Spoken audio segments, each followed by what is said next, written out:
Maktada,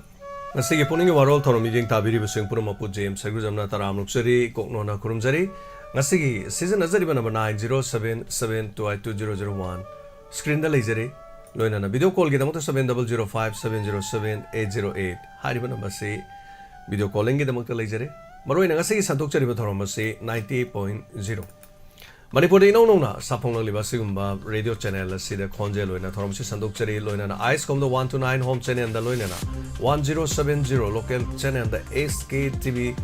Manipur haribus da loina na GTPL MCTV network loina na Diamond TV Facebook ma YouTube masikal ta na Manipur online radio ma khusem radio da su sanduk chaba at the same time platform nipan na miyang thogol tawjari ba Diamond TV ki thoromni loina na mideng tabiri ba sing bu taram nuk chaba loina na Nungtigi phone liba pauksi singi headlines na thoromasi chanabi matungina thamjari ahan no makteda sanale pak de gelo chari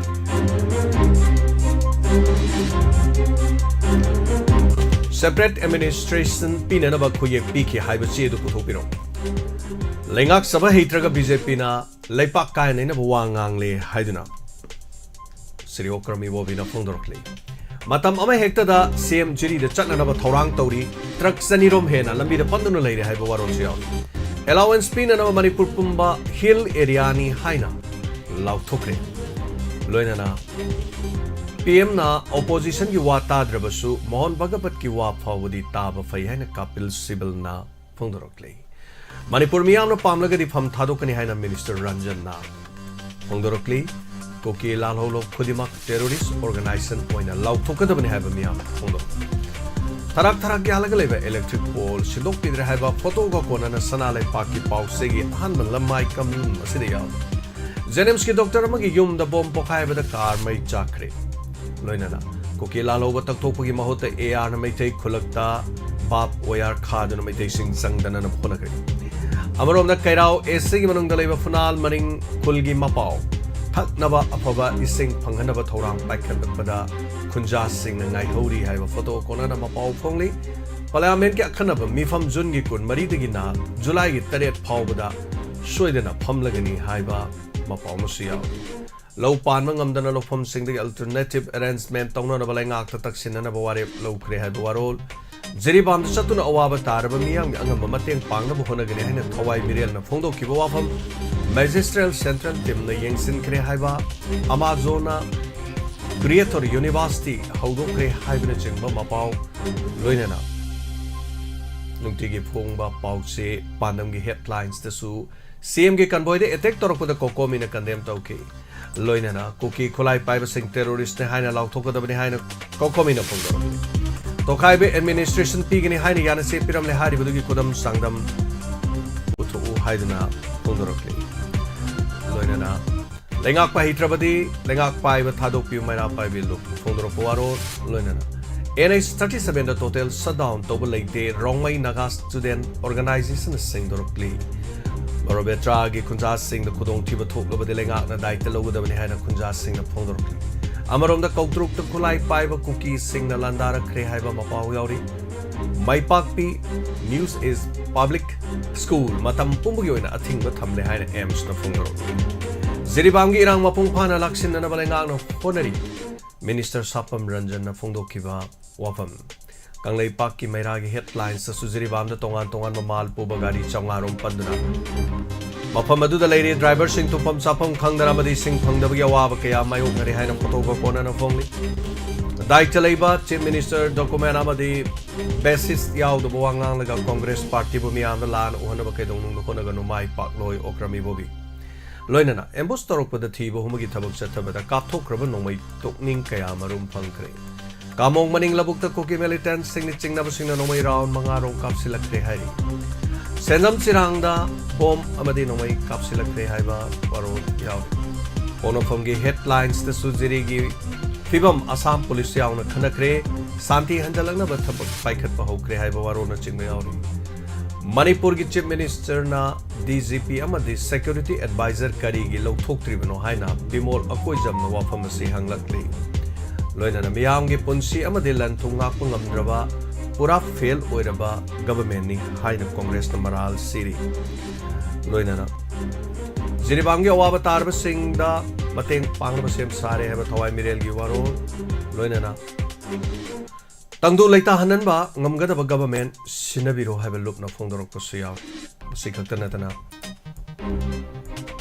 nungtigi phongma pause huyalan pawgi headlines asu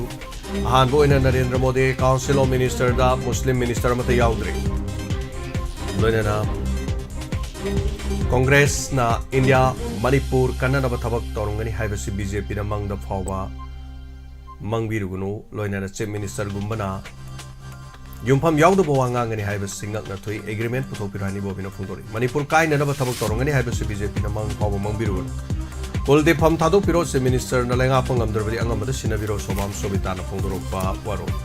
yar kulnga pa ani phasin khibadagi nupi sing khongjom PS sangarang dagi iho hor khibada ngasi lambi da chat ong kaya thingduna khongjang sangsil che minister da Ziribam student forum na demand tere yawba memorandum bisin kare haiba warol asina chingba yawri masi khakna tana mapangi oiba bauda Israel ke lanmi sing Gaza da makata na landarak labade lan passing hat na Hamas ke luchingna ya thang pikre America amadi Philippines ki war exercise lution kre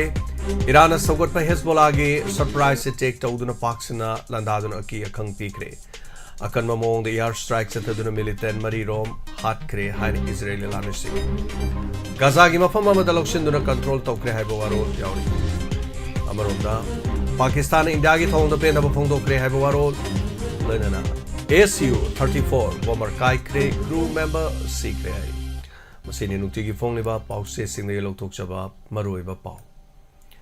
makha tarak ko se khoi gi number da call to birak pa sing masa gi pungning gi warol phong do na na bagi dama khoi gi number sida call to bi ya gani loinana tarong gi ho bomak ta da huji phau ba yaw bi ri ba YouTube live streaming Loinan tonga TV channel amadi Diamond TV ki Facebook amadi YouTube te yaw biri basing taram noksari ahan ma kolo khachage Hello Sir lerong ten degi arkiboy ni sir za ke boy taram noksari kari wapam thambini ge za sir zu khoi itham rang prem da wara itham da lila sana lai chalam dai matam da sir nai won da message tharakuna itham da tap sana yauke pung ani gi minute tara da ozai na message tharaki hoi ai ni singni ado ngasi na hong na mu uki na haron singna landarak tuna itham orang pen ba kun na pa jikkan na ku thongari ado dai da lei pa jangai ku chu le rong tengai te le sa oho ano up to date pang sai pung ma ko sa da to ni sa a chi na gi pau di cha ta jedri na si ma kan ai na sa da khan jage to je pun sa hoi Nungai te ozar ke boy tholiba thodo hai tare adubo hoji pogidi sopan yaudaba oisanu hai batare koi chatkirba khunga pasing ozar ke boy wafam sine loi birabra tai kare habini lai bir ha sai de lotion jerege thaga chari ozar ke boy hoji ki wafam tam birab ko dogidama thank you so much thaga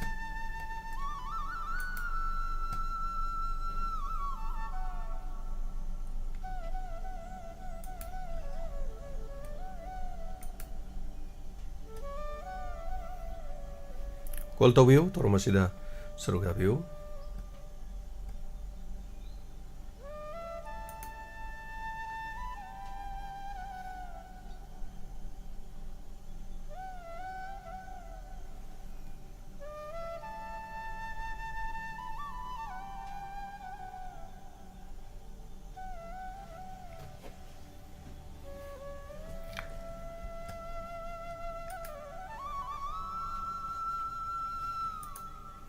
Ram loksari asigi Facebook page tale biri masing yamdraba oiraba sulengshin biduna thorom yaw biri basing hanana thagachari mathangi kolo khachage hello bunga na tawal awang lakai dagi ima bina ima taram loksari ngasi thorom ahu boda call to biram bro ima gise ai tawge o bina ko boma torom ba phone di pai ba pat pai ta o yam no je saruga biro ko tapu kari wa phone having hoi sagi suran thaba yang nungai nje kita gitu ai gudi sagi ari anu milona di kaing khangroi da ba ari ni lam dai gi san oi na pukatna haiwa me am do ma oi de han lor men loi na nungai suran thaba nga mo do bisu Churan lambi thoktanabana churan thaba angang phaba chatani kabo bijara themi haibani gaina tawrakpa matang loina yaure ari mumdai gi chan oi khangi chati khangda umta leite sarage du yang nungai ate ate su aduga kano to jiri gi thok to yang nungai ti nai su du chana khonjan ta salaga jiri gi thok tu gi matin pangni ha do ima su isa sing de su sing da ngam bo kitang kapsarake mayam ki tengwang ngoi na ba do ayin diamond donor no yauja draga su ima marang marak ta dum ngam ba dum hapsarake ko hoi kai so kai de hoi adu tang phungdok sagen to ni phri jiri gi thok ni yam ngai te ba khoi si da bo sa ban khangam ra du kamai la yam du no khoi si da bo sa ri ji sa ban khangam de le rong du khan ba da ngai ta na lore hoi mayam tengwang ba da chana khunjan ta sala to bi do mai su su kitang yauja ge kitang kapsarake ai angam pani tham jarage pani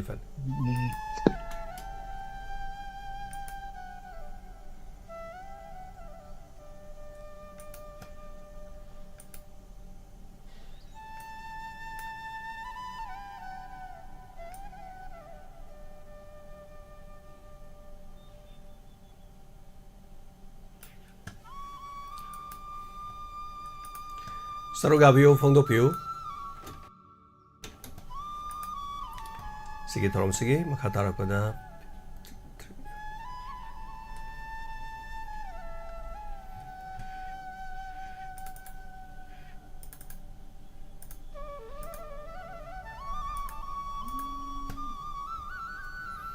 Hello Taram Luxarima Matabiro bro. Bra. Oh, tazere. Oh. Sa ngarang pung makhongda mai lai. Kano tawi habdo. Pakawra leila ame do ima do tai do ai kem hairak traba do. Zirigi do. Oh. Pangada bo oiragadi ma da kitang thuna mayam de kho masi ga do no te thamaga ko. Ima khombai bo dum khara madim pangba hore. Ada hojik che loi wana bani na koima ado angam bagai de dum pang pata karim kai dre koi su Oh ima su khara ne ziri gi do ima su tang ka pakke hoi ma pare du ka mayam de gi mateng khaiman de na mateng hai do bu tan le du ni dai ma wana bani na ko mi sing se la ni sung lep ti aduna ni ne mayam se khara cha ba gai ti khara khaina ta re na jung mairang purien da su kam nei haira ba oh marang purien da su irang khara lei bani ma ai do ngasi kaim ta yengdri aduna ne sa ge mai lak ta ba hoi ma fare isa gi thorong khading ma loin tari ima ko ado ai thamjarage aduna khara ai kapang na ba tawrage ngasi mang natraga su hekta farak ta ima gi di kaino hang da bani na hoi ningon da mo haija doini thamage ko fani ma ta chari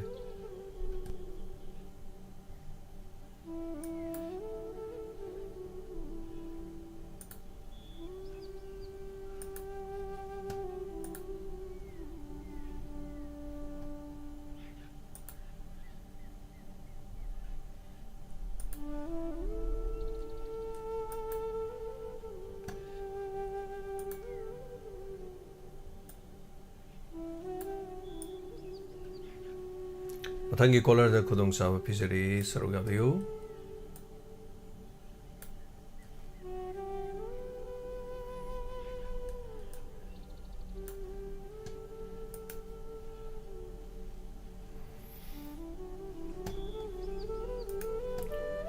YouTube live streaming da mi oi chamri ga khre na le ri call to bio hang mo mention bio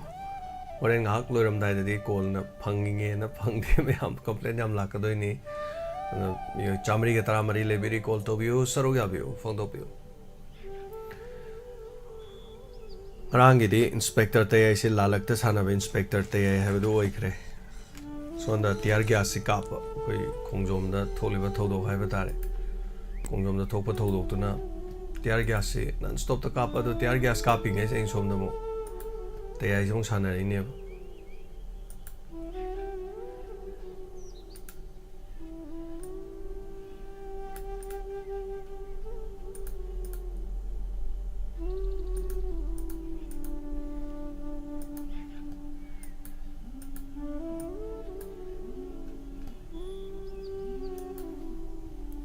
Hello. Minga lai phone top you.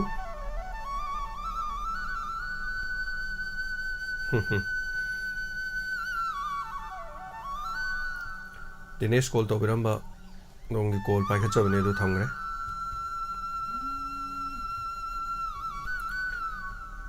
Taramuk sari. Sir, ay kikman lagi lang ito lang siya.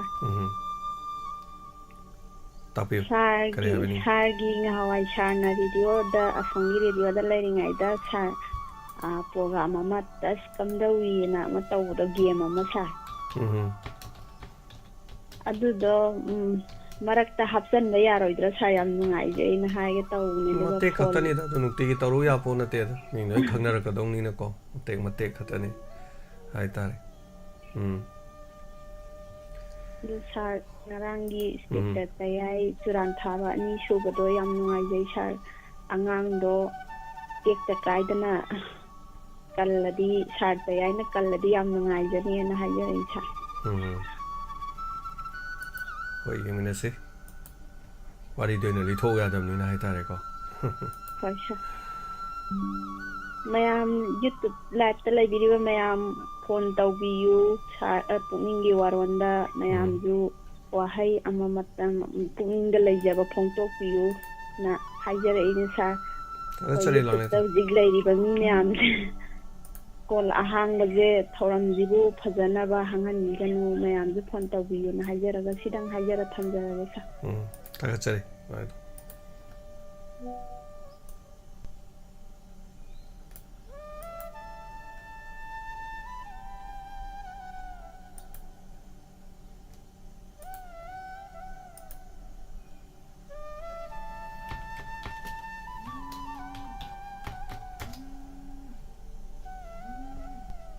Hello.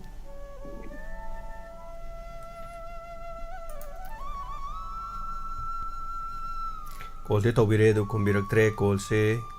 tana da male mohana tobiro oza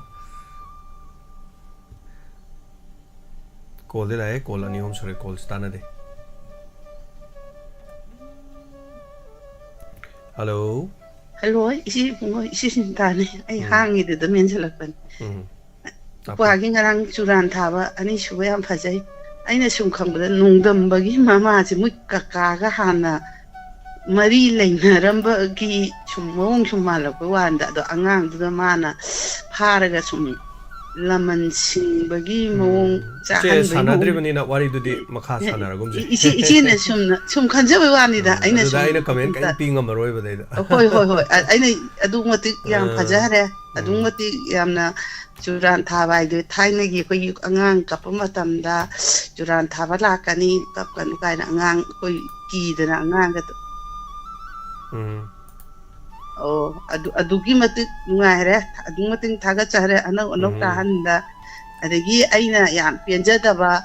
haibam la ye ichena nga chi sum narang nga chi je chene imu pawo ma thaba lo tha de che dum haibio che dum tajari haibio aina ne ya na penja da ba hai tar hai di aina minimum je ti sto ba kari ki tin da ka din ta ba ti da ko gi nambun turen ko gi chi hai da ra ko di sing chao du gi na marak turen ma pan chi da ko gi ko che ram ngo kari o phi chagai ba yan dang na lai ba mayam je u da phaja de ba da ko le kai gi chu handa chi jo ka ai de mi tara ma thoi ni ye mi hum ni shu re aina ningi da aina budi haru ya pote go men gi thawak ni ko go men na jo ka che koi turen pan di yeng da phaja de ba dung ma ti cherang che khang mayam ji na jo ka ma ma gi ma pa du gi jo ka ko gi china da thachum thada ning ba hai tare adegi ko gi sidegi harang kong thogi matha ka kha khara budi infan municipality sing hare ko asu mui di kari to ba ya ba ge har ga yek ba jam nuai de be cherang sing jaw ga dum mati phane chagai ba purit chagai ba turien da che me du ma pan du yeng bri chen nuai de buan da adegi asong wang bu ju mai bom da kai ka wa gi jo ka lang ga ba gi le ye ba hai be di akogi turi ma pan ta ba je imhan municipality na kon ba je maya mo gi oi lai adu tor ga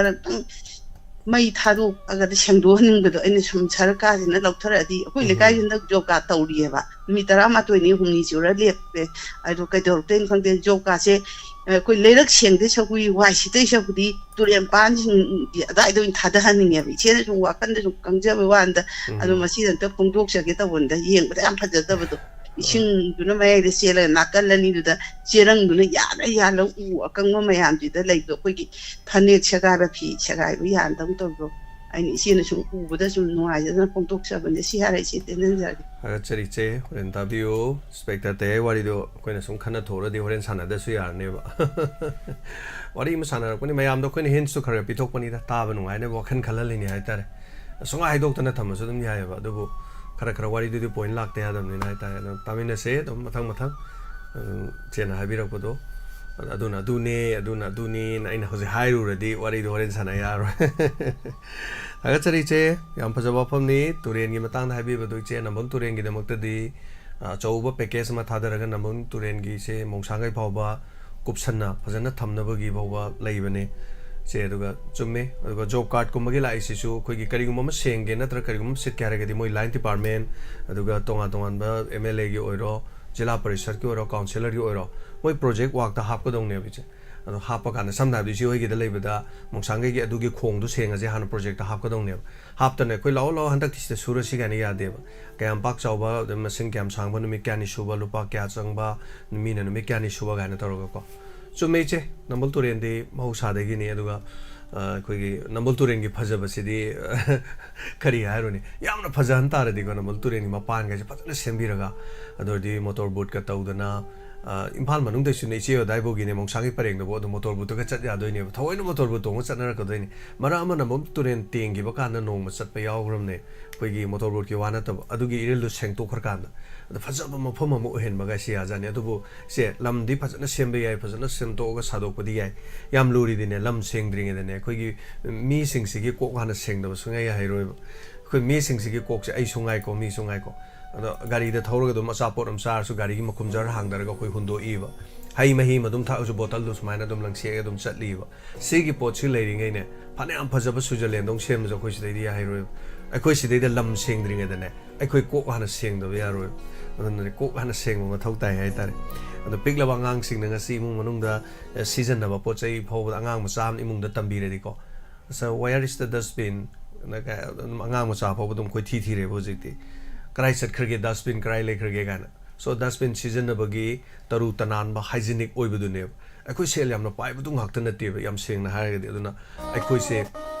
ꯃꯔꯨꯑꯣꯏꯅ ꯁꯦꯜ ꯄꯥꯏꯕꯗꯨꯗꯤ ꯑꯔꯥꯏꯕꯅꯤ ꯑꯗꯨꯒ ꯑꯩꯈꯣꯏꯁꯦ ꯊꯃꯣꯏ ꯆꯥꯎꯊꯣꯛꯄ ꯇꯔꯨ ꯇꯅꯥꯟꯕꯒꯤ ꯋꯥꯈꯜ ꯑꯃ ꯂꯩꯕꯗꯨꯅꯤ ꯍꯥꯏꯇꯥꯔꯦ ꯑꯗꯨꯅꯅꯦ ꯉꯁꯤ ꯑꯩꯈꯣꯏ ꯏꯝꯐꯥꯜ ꯁꯤꯇꯤ ꯃꯣꯠꯂꯤꯕ ꯅꯣꯠ ꯑꯣꯟꯂꯤ ꯏꯝꯐꯥꯜ ꯁꯤꯇꯤ ꯂꯣꯏꯅꯃꯛ ꯍꯥꯏꯇꯥꯔꯦ ꯃꯐꯝ ꯑꯌꯥꯝꯕꯗꯁꯨ ꯍꯜꯂꯣ ꯃꯤꯡ ꯑꯃꯗ ꯂꯩꯐꯝ ꯍꯥꯏꯕꯤꯁꯦ ꯍꯜꯂꯣ ꯁꯥꯔ ꯅꯣꯡꯃꯩꯕꯨꯡꯒꯤ ꯁꯅꯥꯇꯣꯝꯕꯤꯅꯦ ꯁꯥꯔ ꯑꯩ ꯀꯩꯅꯣꯒꯤ ꯅꯨꯡꯁꯤꯔꯤ ꯍꯟꯗꯛꯀꯤ ꯖꯨꯟꯒꯤ ꯊꯥꯒꯤ ꯆꯦꯛꯈꯥꯏꯒꯅꯦ ꯀꯩꯅꯣꯒꯤ ꯖꯤꯔꯤꯒꯤ ꯃꯇꯦꯡ ꯄꯥꯡꯕꯒꯩ ꯄꯩꯁꯥ ꯀꯥꯞꯆꯈꯤꯕꯅꯦ ꯍꯧꯖꯤꯛꯇ ꯌꯥꯝ ꯅꯨꯡꯉꯥꯏꯖꯩ ꯃꯦꯗꯥꯝ ꯑꯩꯗꯤ ꯀꯔꯤꯝꯇ ꯈꯪꯖꯗ꯭ꯔꯤ ꯑꯗꯨ ꯑꯥꯎ ꯑꯧ ꯁ꯭ꯀ꯭ꯔꯤꯟ ꯁꯣꯠ ꯑꯃꯇꯪꯗꯤ ꯊꯥꯕꯤꯈ꯭ꯔꯗꯤ ꯌꯥꯝ ꯅꯨꯡꯉꯥꯏꯅꯤ ꯊꯥꯔꯦ ꯁꯥꯔ ꯑꯩ ꯑꯣꯀꯦ ꯑꯣꯀꯦ ꯗꯣꯅꯔꯒꯤ ꯒ꯭ꯔꯨꯞꯇꯁꯨ ꯊꯥꯈ꯭ꯔꯦ ꯁꯥꯔꯒꯤꯗꯁꯨ ꯊꯥꯖꯤꯟꯖꯈ꯭ꯔꯦ ꯑꯩ ꯌꯥꯝ ꯖꯤꯔꯤꯒꯤꯗꯣ ꯅꯨꯡꯉꯥꯏꯔꯦ ꯌꯥꯝꯅꯗꯤ ꯃꯇꯦꯡ ꯄꯥꯡꯅꯤꯡꯕꯅꯦ ꯑꯗꯣ ꯌꯥꯝꯅꯗꯤ ꯉꯝꯖꯗ꯭ꯔꯦ ꯑꯗꯨ ꯈꯇꯪ ꯇꯧꯖꯒꯦ ꯑꯗꯨꯒ ꯀꯩꯝ ꯀꯥꯏꯗꯦ ꯑꯉꯥꯡ ꯑꯣꯖꯥ ꯙꯅꯕꯤꯔ ꯑꯃꯗꯤ ꯑꯣꯖꯥ ꯆꯤꯡꯂꯦꯟꯅꯗꯤ ꯄꯨꯕꯤꯔꯛꯄꯒꯤ ꯁꯥꯔꯕꯨ ꯌꯥꯝ ꯊꯥꯒꯠꯆꯔꯤ ꯌꯥꯝ ꯅꯨꯡꯉꯥꯏꯖꯩ ꯑꯩꯁꯨ ꯈꯪꯅꯤꯡꯕ ꯈꯔ ꯈꯪꯖꯍꯧꯋꯦ ꯊꯦꯡꯛ ꯌꯨ ꯑꯗꯣ ꯉꯁꯤꯒꯤ ꯏꯟꯁꯄꯦꯛꯇꯔ ꯇꯌꯥꯏ ꯆꯨꯔꯥꯟ ꯊꯥꯕꯗꯨꯗꯤ ꯑꯁ ꯀꯩꯅꯣ ꯇꯧꯋꯦ ꯑꯩꯈꯣꯏ ꯑꯉꯥꯡ ꯑꯣꯏꯔꯤꯉꯩꯒꯤ ꯋꯥꯔꯤ ꯂꯣꯏ ꯅꯤꯡꯁꯤꯡꯉꯛꯑꯦ ꯃꯌꯥꯝꯁꯨ ꯂꯣꯏ ꯅꯤꯡꯁꯤꯡꯉꯛꯑꯝꯒꯅꯤ ꯂꯣꯏ ꯊꯣꯛꯈꯤꯕ ꯊꯧꯗꯣꯛ ꯃꯥꯟꯅꯕ ꯉꯥꯛꯇ ꯍꯣꯏ ꯌꯥꯝ ꯅꯨꯡꯉꯥꯏꯖꯩ ꯑꯩꯈꯣꯏꯁꯨ ꯆꯨꯔꯥꯟ ꯊꯥꯕ ꯄꯟꯕꯗ ꯊꯥꯏꯅ ꯌꯥꯝ ꯀꯤꯅ ꯑꯩꯈꯣꯏ ꯊꯣꯡ ꯆꯥꯕꯗ ꯑꯉꯥꯡ ꯍꯥꯞꯄꯤ ꯈꯣꯠꯂꯤ ꯀꯥꯏꯅ ꯍꯥꯏꯅꯕꯗ ꯑꯩꯈꯣꯏꯁꯨ ꯑꯩꯁꯨ ꯇꯣꯞ ꯈꯣꯡꯅꯥꯡꯈꯣꯡꯗꯒꯤꯅꯦꯕ ꯏꯄꯥꯝꯁꯦ ꯑꯩꯈꯣꯏꯒꯤ ꯏꯔꯤꯜ ꯇꯨꯔꯦꯜꯒꯤ ꯊꯣꯡ ꯑꯍꯥꯏꯕꯤ ꯑꯃ ꯂꯩꯔꯝꯕꯗꯣ ꯇꯦꯛꯈ꯭ꯔꯒ ꯊꯣꯡ ꯑꯃ ꯁꯥꯏ ꯑꯗꯨꯏ ꯃꯇꯝꯗꯨꯗ ꯑꯩꯈꯣꯏꯁꯨ ꯑꯉꯥꯡꯁꯦ ꯈꯔ ꯑꯣꯏꯔꯤ ꯑꯗꯩꯗ ꯊꯣꯡ ꯊꯥꯕꯗ ꯍꯥꯞꯅꯤ ꯍꯥꯏꯌꯦ ꯑꯉꯥꯡ ꯆꯨꯔꯥꯟ ꯊꯥꯕꯅ ꯐꯥꯏ ꯈꯣꯠꯂꯤ ꯀꯥꯏꯅ ꯇꯧꯕꯗꯣ ꯂꯣꯏ ꯅꯤꯡꯁꯤꯡꯉꯛꯄꯩ ꯋꯥꯅꯤꯗ ꯌꯥꯝ ꯅꯨꯡꯉꯥꯏꯌꯦ ꯊꯦꯡꯛ ꯌꯨ ꯁꯥꯔꯅ ꯁꯥꯟꯅꯕꯤꯔꯛꯏꯕ ꯈꯨꯗꯤꯡꯃꯛꯁꯦ ꯑꯗꯒꯤ ꯍꯟꯖꯟꯕꯗꯨꯁꯨ ꯌꯥꯝ ꯅꯨꯡꯉꯥꯏ ꯅꯨꯡꯁꯤ ꯌꯥꯝꯅ ꯁꯥꯔ ꯊꯦꯡꯛ ꯌꯨ ꯅꯨꯡꯉꯥꯏꯖꯩ ꯊꯝꯖꯔꯒꯦ ꯁꯥꯔ ꯁꯤꯗꯪ ꯍꯥꯏꯖꯒꯦ ꯊꯦꯡꯛ ꯌꯨ ꯊꯥꯒꯠꯆꯔꯤ ꯌꯥꯝ ꯅꯨꯡꯉꯥꯏꯖꯔꯦ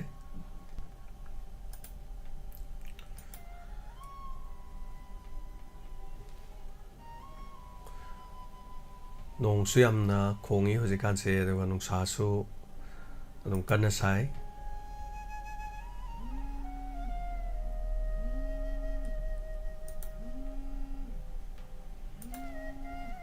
Hello. Hello. Oh, minga leifong atapiu. Sarai ningomom ibu tombi samusung santi podegi ni sa. Taram lo seri uza atapiu kari wapam thambini uza. Sar Manipur gi kang pirang si sahi ama hela phawda uji phawba laksan dangam dabsi. Masibu government gi asoibra government gi asoibra haigadra masibu. Yamna nuaitabana sum henjelagni. Kuki militant khangaba lalo ama hadi militant gi hento terrorist mowa haiba yaraba kuki singsibu hojik pawba fajan punjandana sum kuki irang gi sum masi da sum holi da si masina ekoi civil war di no manini nimitani da loshana mo hona gadabni adu chai helba hojik pawba loshandana sum thambajina misi mina je sum hejala pajita yamna public sing je yamna wana ba wakhanda yam nungai taba akoi landi yaude haibabu puning da di yamna nungai taba adi lalho ta seng yawning gi phipam da lai masibu government bu yamna ngamdra bajara yam solab jara Martana ke numta ka haje gesa mamangda nagaga kukiga yam thina khanaba amada koi risangna chief minister woringai congress party da chief minister woringai da ojanu pamchana speaker worakanda koi sarkar du song thora kanda ojanu pamchana chief minister woina khanbagi matang du da nagaga kukiga yam thina khanarambadu ojanu pamchana chief minister he woibudigi adum landu phagi adumaina government jibo to nakalam de song thoraga thugaraga saka ama tongan semaga phadebra ra tholi beirang sidi lenga ki dugi na tesi center gi ne hayo tare manipur lenga ki di center gi athang in ba dum mane aduna apam sida di center na hai tare no modam no shan ba ya wanit yam seng na harga adana nakan animaki yenga kari taurino adun mayamna pena drisya aduni haiba tare ne oza ko asidi chief minister silaga yadaw nate adagi mayamna so handak pangthokiba lok sabha gi election da mai pa ga election mai pa iba miduna lan khamgani ana mayamna punayeba ana khoide dum ganna dum haija kibadani ka kiba lok sabha gi kar so ma tawro sungare aduna lan khamdong nate lan khamadi center ne the center ya no bolenga leire adagi Amit Shah so dum hoji hanjan dum pairi kari lakada ge habdu yeng batare ne oja hojikti wanga musam lui oja aduna khoina du na lengak sei besu ade hek chairu bu hore number PO har phaba lak to indo aduna hoi yaning da bai badi khoina lengak sine khara yang na lusin biro lusin mangam draba jala kari tori ge khara lusin birati nungai ni kuire thokli ba lan se na hai bani hoji leiris adagi di naka number om dana peace talk tawro wari sanaro du tawro hairu ba yade hoji peace leire du tawre ba sengdok nari ba mayam se dum sinau sum tabiramane ba ko adagi lan hori ba mayam khungak pa singna peace ki wari hodoro pa mi du khangni na hairi bo jik am lori hai tare adu bo yeng mina se japona makse loisan ga di center da dilai sidi mayam na khangnar bo ani state koina adu tawba de congress bjp adu ada manipur lengak adu ada nate adagi center du gi athang tor ko da lore adu ngasi miyam promona hairi usini adana koigi kuldip pham thado piro gan hairi se arthamane hai batare adu ama kari kela adu yeng mina se daga chari chano thank you so much thank you thanks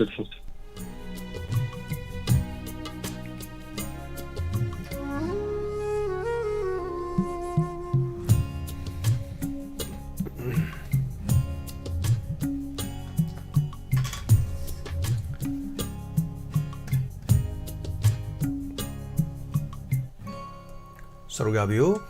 Fondopio Masigi, from the Obiri sing, Mioi.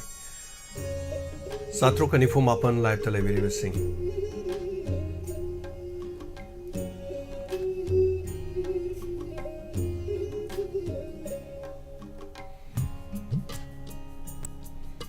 Malngobi Debi Sir GP number na habire hoi GP number su ibai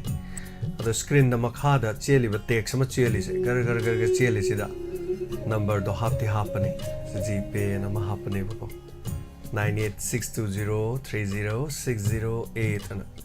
ana kana gumna jiri gi mateng pang mining bale di jiri gi BBF ki habitare village volunteer singi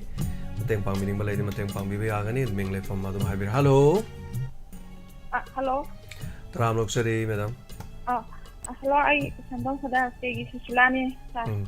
Tram lok sari tapi tangan tapi sing urut ai ngarang sadana bi lai semogi to face gitu pesa thadagi bani ado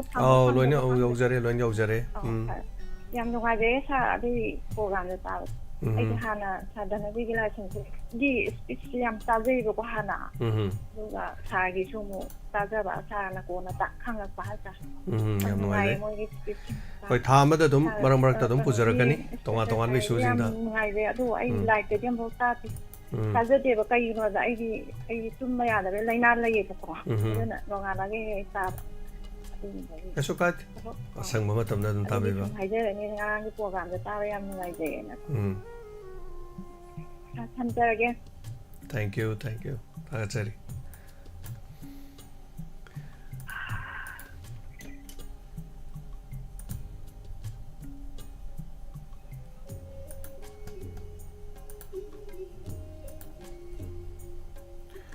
Call to view, phone to view, dom so, yung PUKNING WAROL da.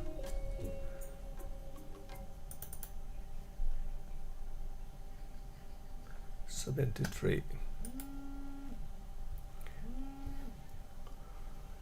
Hello. Oh, sir. Tram lok sari. Ahoy. Wahang sabita kay daki. Tapio. Sir, sari na tadi yung jarakri adubo. Sari thoram puna magti loi taje. Hoi. Ado sari da mateng pangjarakra ko koi khrai gi odi ara hayeng ju marang Koreanda. Koi ju mateng pangwa dum sachai. Chen ai ju sirang ningon ne. Chen jam sirang gi so dum chatle ngarang tu pum ka thari ena. Tawe. Ado isum nungai tabado. Hoi. Sar pum tok jan ba sar da budi ai pangjagidri ado lakti laktagani sagina to ju kai sukai de da mayam ge dum hona bi bi ado mayam gi kai sukai hoi koi kai oina di adum morang gi ju sali morang Korean gi ju sali hayin ju satoi ni lupa tam ma cheng ke ji mamam dagi dukan ding na hawai chengwai alu hairu dum mayam ma happy re ba ko sa ano koi ngak sing du gi kari awara palai bo ko so dum tok jari ba ko sa hoi ro di yaujaraktre ado nongodi aiju ichasing da hairine sarina da sachage na ado thorong khuding makti loin ta jai tagi ngarangi spectator tayai suran thabado yam nungai yam phajai ado haijage na tawni sar thank you thachai sar samjarage funny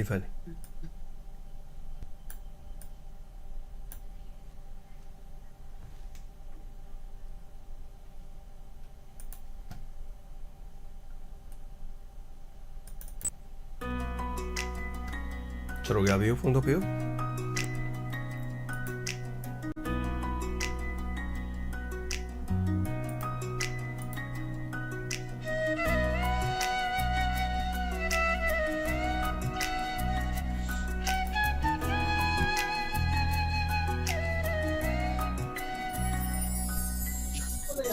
Hello. Rồi bungo ima kenani sarang pagi. Na tapio kari wa phone happening ma. Manipur jibo loina tumna ba ha to rijala kukina. Ha loi de ma kana hani harage. Amada bu mai thai hai amada su mai thai hai aju jar pung da ju nong mai kam ni hai bu su taw ya ngang kar na yo. Kam me ado itai di loin kang kong chai re kuki jibo war pin ngai mi lai tra ba jala. Ang din sahi me henjal lai yeng ma jam nongai je de ba mai ma kai mai tharo pi re seli be jing do ku ju kap ni hai ba. Ha da thopa ka chamane hai bai bungo. Hoi ma. Andubu kan mai tong dui ni sikar mai kayang kini tong ki doris no. Yum da lai ba wa hang do ge pa khom lai te. yumda laiba bo laibam jabung khangdi haiba tawrije hoi hoi adudi mayum mai hado cheli du karmai tawrai hingdai no chi ji gadai chang ji gadai oi khalu bada yam nungai te haiba hoi hoi ma ado moi gi tembang du ju ima ju pangni yamaju yamdra ju isu doren da khara kaphalake ima di iran di leje di pung da yamna khunje do later ju pang ba wana ji ubade heta pang ba kadawba mina di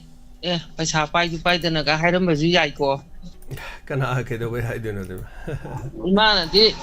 wa tingang khopade haje de do ko akoi wajana bagi sei tongni na toram ju tum tawgidra hoi ma khar leira tawrasi hojik si mayam langi ngai sida koina mine yum mai thadana leire yum leifam chafam khangdraga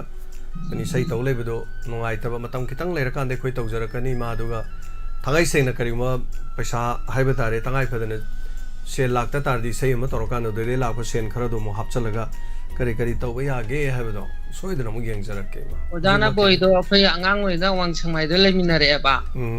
moina ne akhoi ji khangam moi akhoi na khangbai wani moi di ina kerak yang kunba awang changmai ge bazar mayon de leibane ba akim naung nu pa ngak ta mari manga ju pu pani nu ping khak ti yaw pani moi pa pung moi ima hoi ju sai am pai raga yamna lingna moi di le rak ina kerak kun ma sa ni matam du di oina ada akhoi na da khangbai wani moi pa pung hoi da gi akhoi gi parapum chaw wai na bole pum bai do khoi di ipu hai ba matam du da moi gumba da gi moi pa pung hoi da ga akhoi baba ga ju dum loiner e ba moi di sai am pai bai ina kun bai imung di jan moi na di khangam da bai ai na di khang ne akhoi wajana ba da akhoi lon da akhoi na kara halam ga da khang de haji sei tawra da in pesa tum ka ke sum khalam ba ada moi di bazar mayon da matam da akhoi gi moi ko ha gai na bazar mang da lei dai ne mayon makta ne moi lei je koi na ngang oi da bazar da pochai ge lei ba kho ba ima na thongda ra thok ba do adum moi adum ima naba se makhan ani sui ko naba bol keno ha ni oza gi do ima gi do oza keno oram do male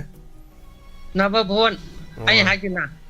oza naba di bazar sorok mai moi mayum adom da leite ma di thangmei banda ne som da ne ma hongai ne angang oi de le ra mane moi hong pa ne oza naba bon na tro jing de la mai cha ko na ti chak pa oza na tro mani angang oi di moi ju hong kala pa ne ba dum bhalom do hong ra ba ne ba moi pa bung ima oi ka to koi no hotel pham dana le ra me do koi baba ka sa pa tha okay koi hotel da koi ji khichi ga sa ya ba angang oi ni da ba koi baba da pu bi dana yam nu si yai me store da gi sana khalan dei ne koi baba na pu bi ye je adu de kawram moi dei ma loima do yam na thodok wa thok lei bani na khajik tang hai ba da loina ningsang ne hai ta khang ga ni ado koi baba du gi maming na tha ga koi ju lai gi de moi ju le ra maroi ahan jing do tha ja de ai ado mai yam ni na kara khun yam nunga ya phana horok pani go ja do sum ya na ningsang pa hai ta re go ja isai sak dauri hai ba du da hoi do ima matam khara le raga yeng jarake the lan gi do ima na na angam ba ke khara kitang kano tawrake adu ima du hapjarake yam da ba osi sum hai jen ye na tawjar ko ne thamage hoi ma tha ga chari torom sorga be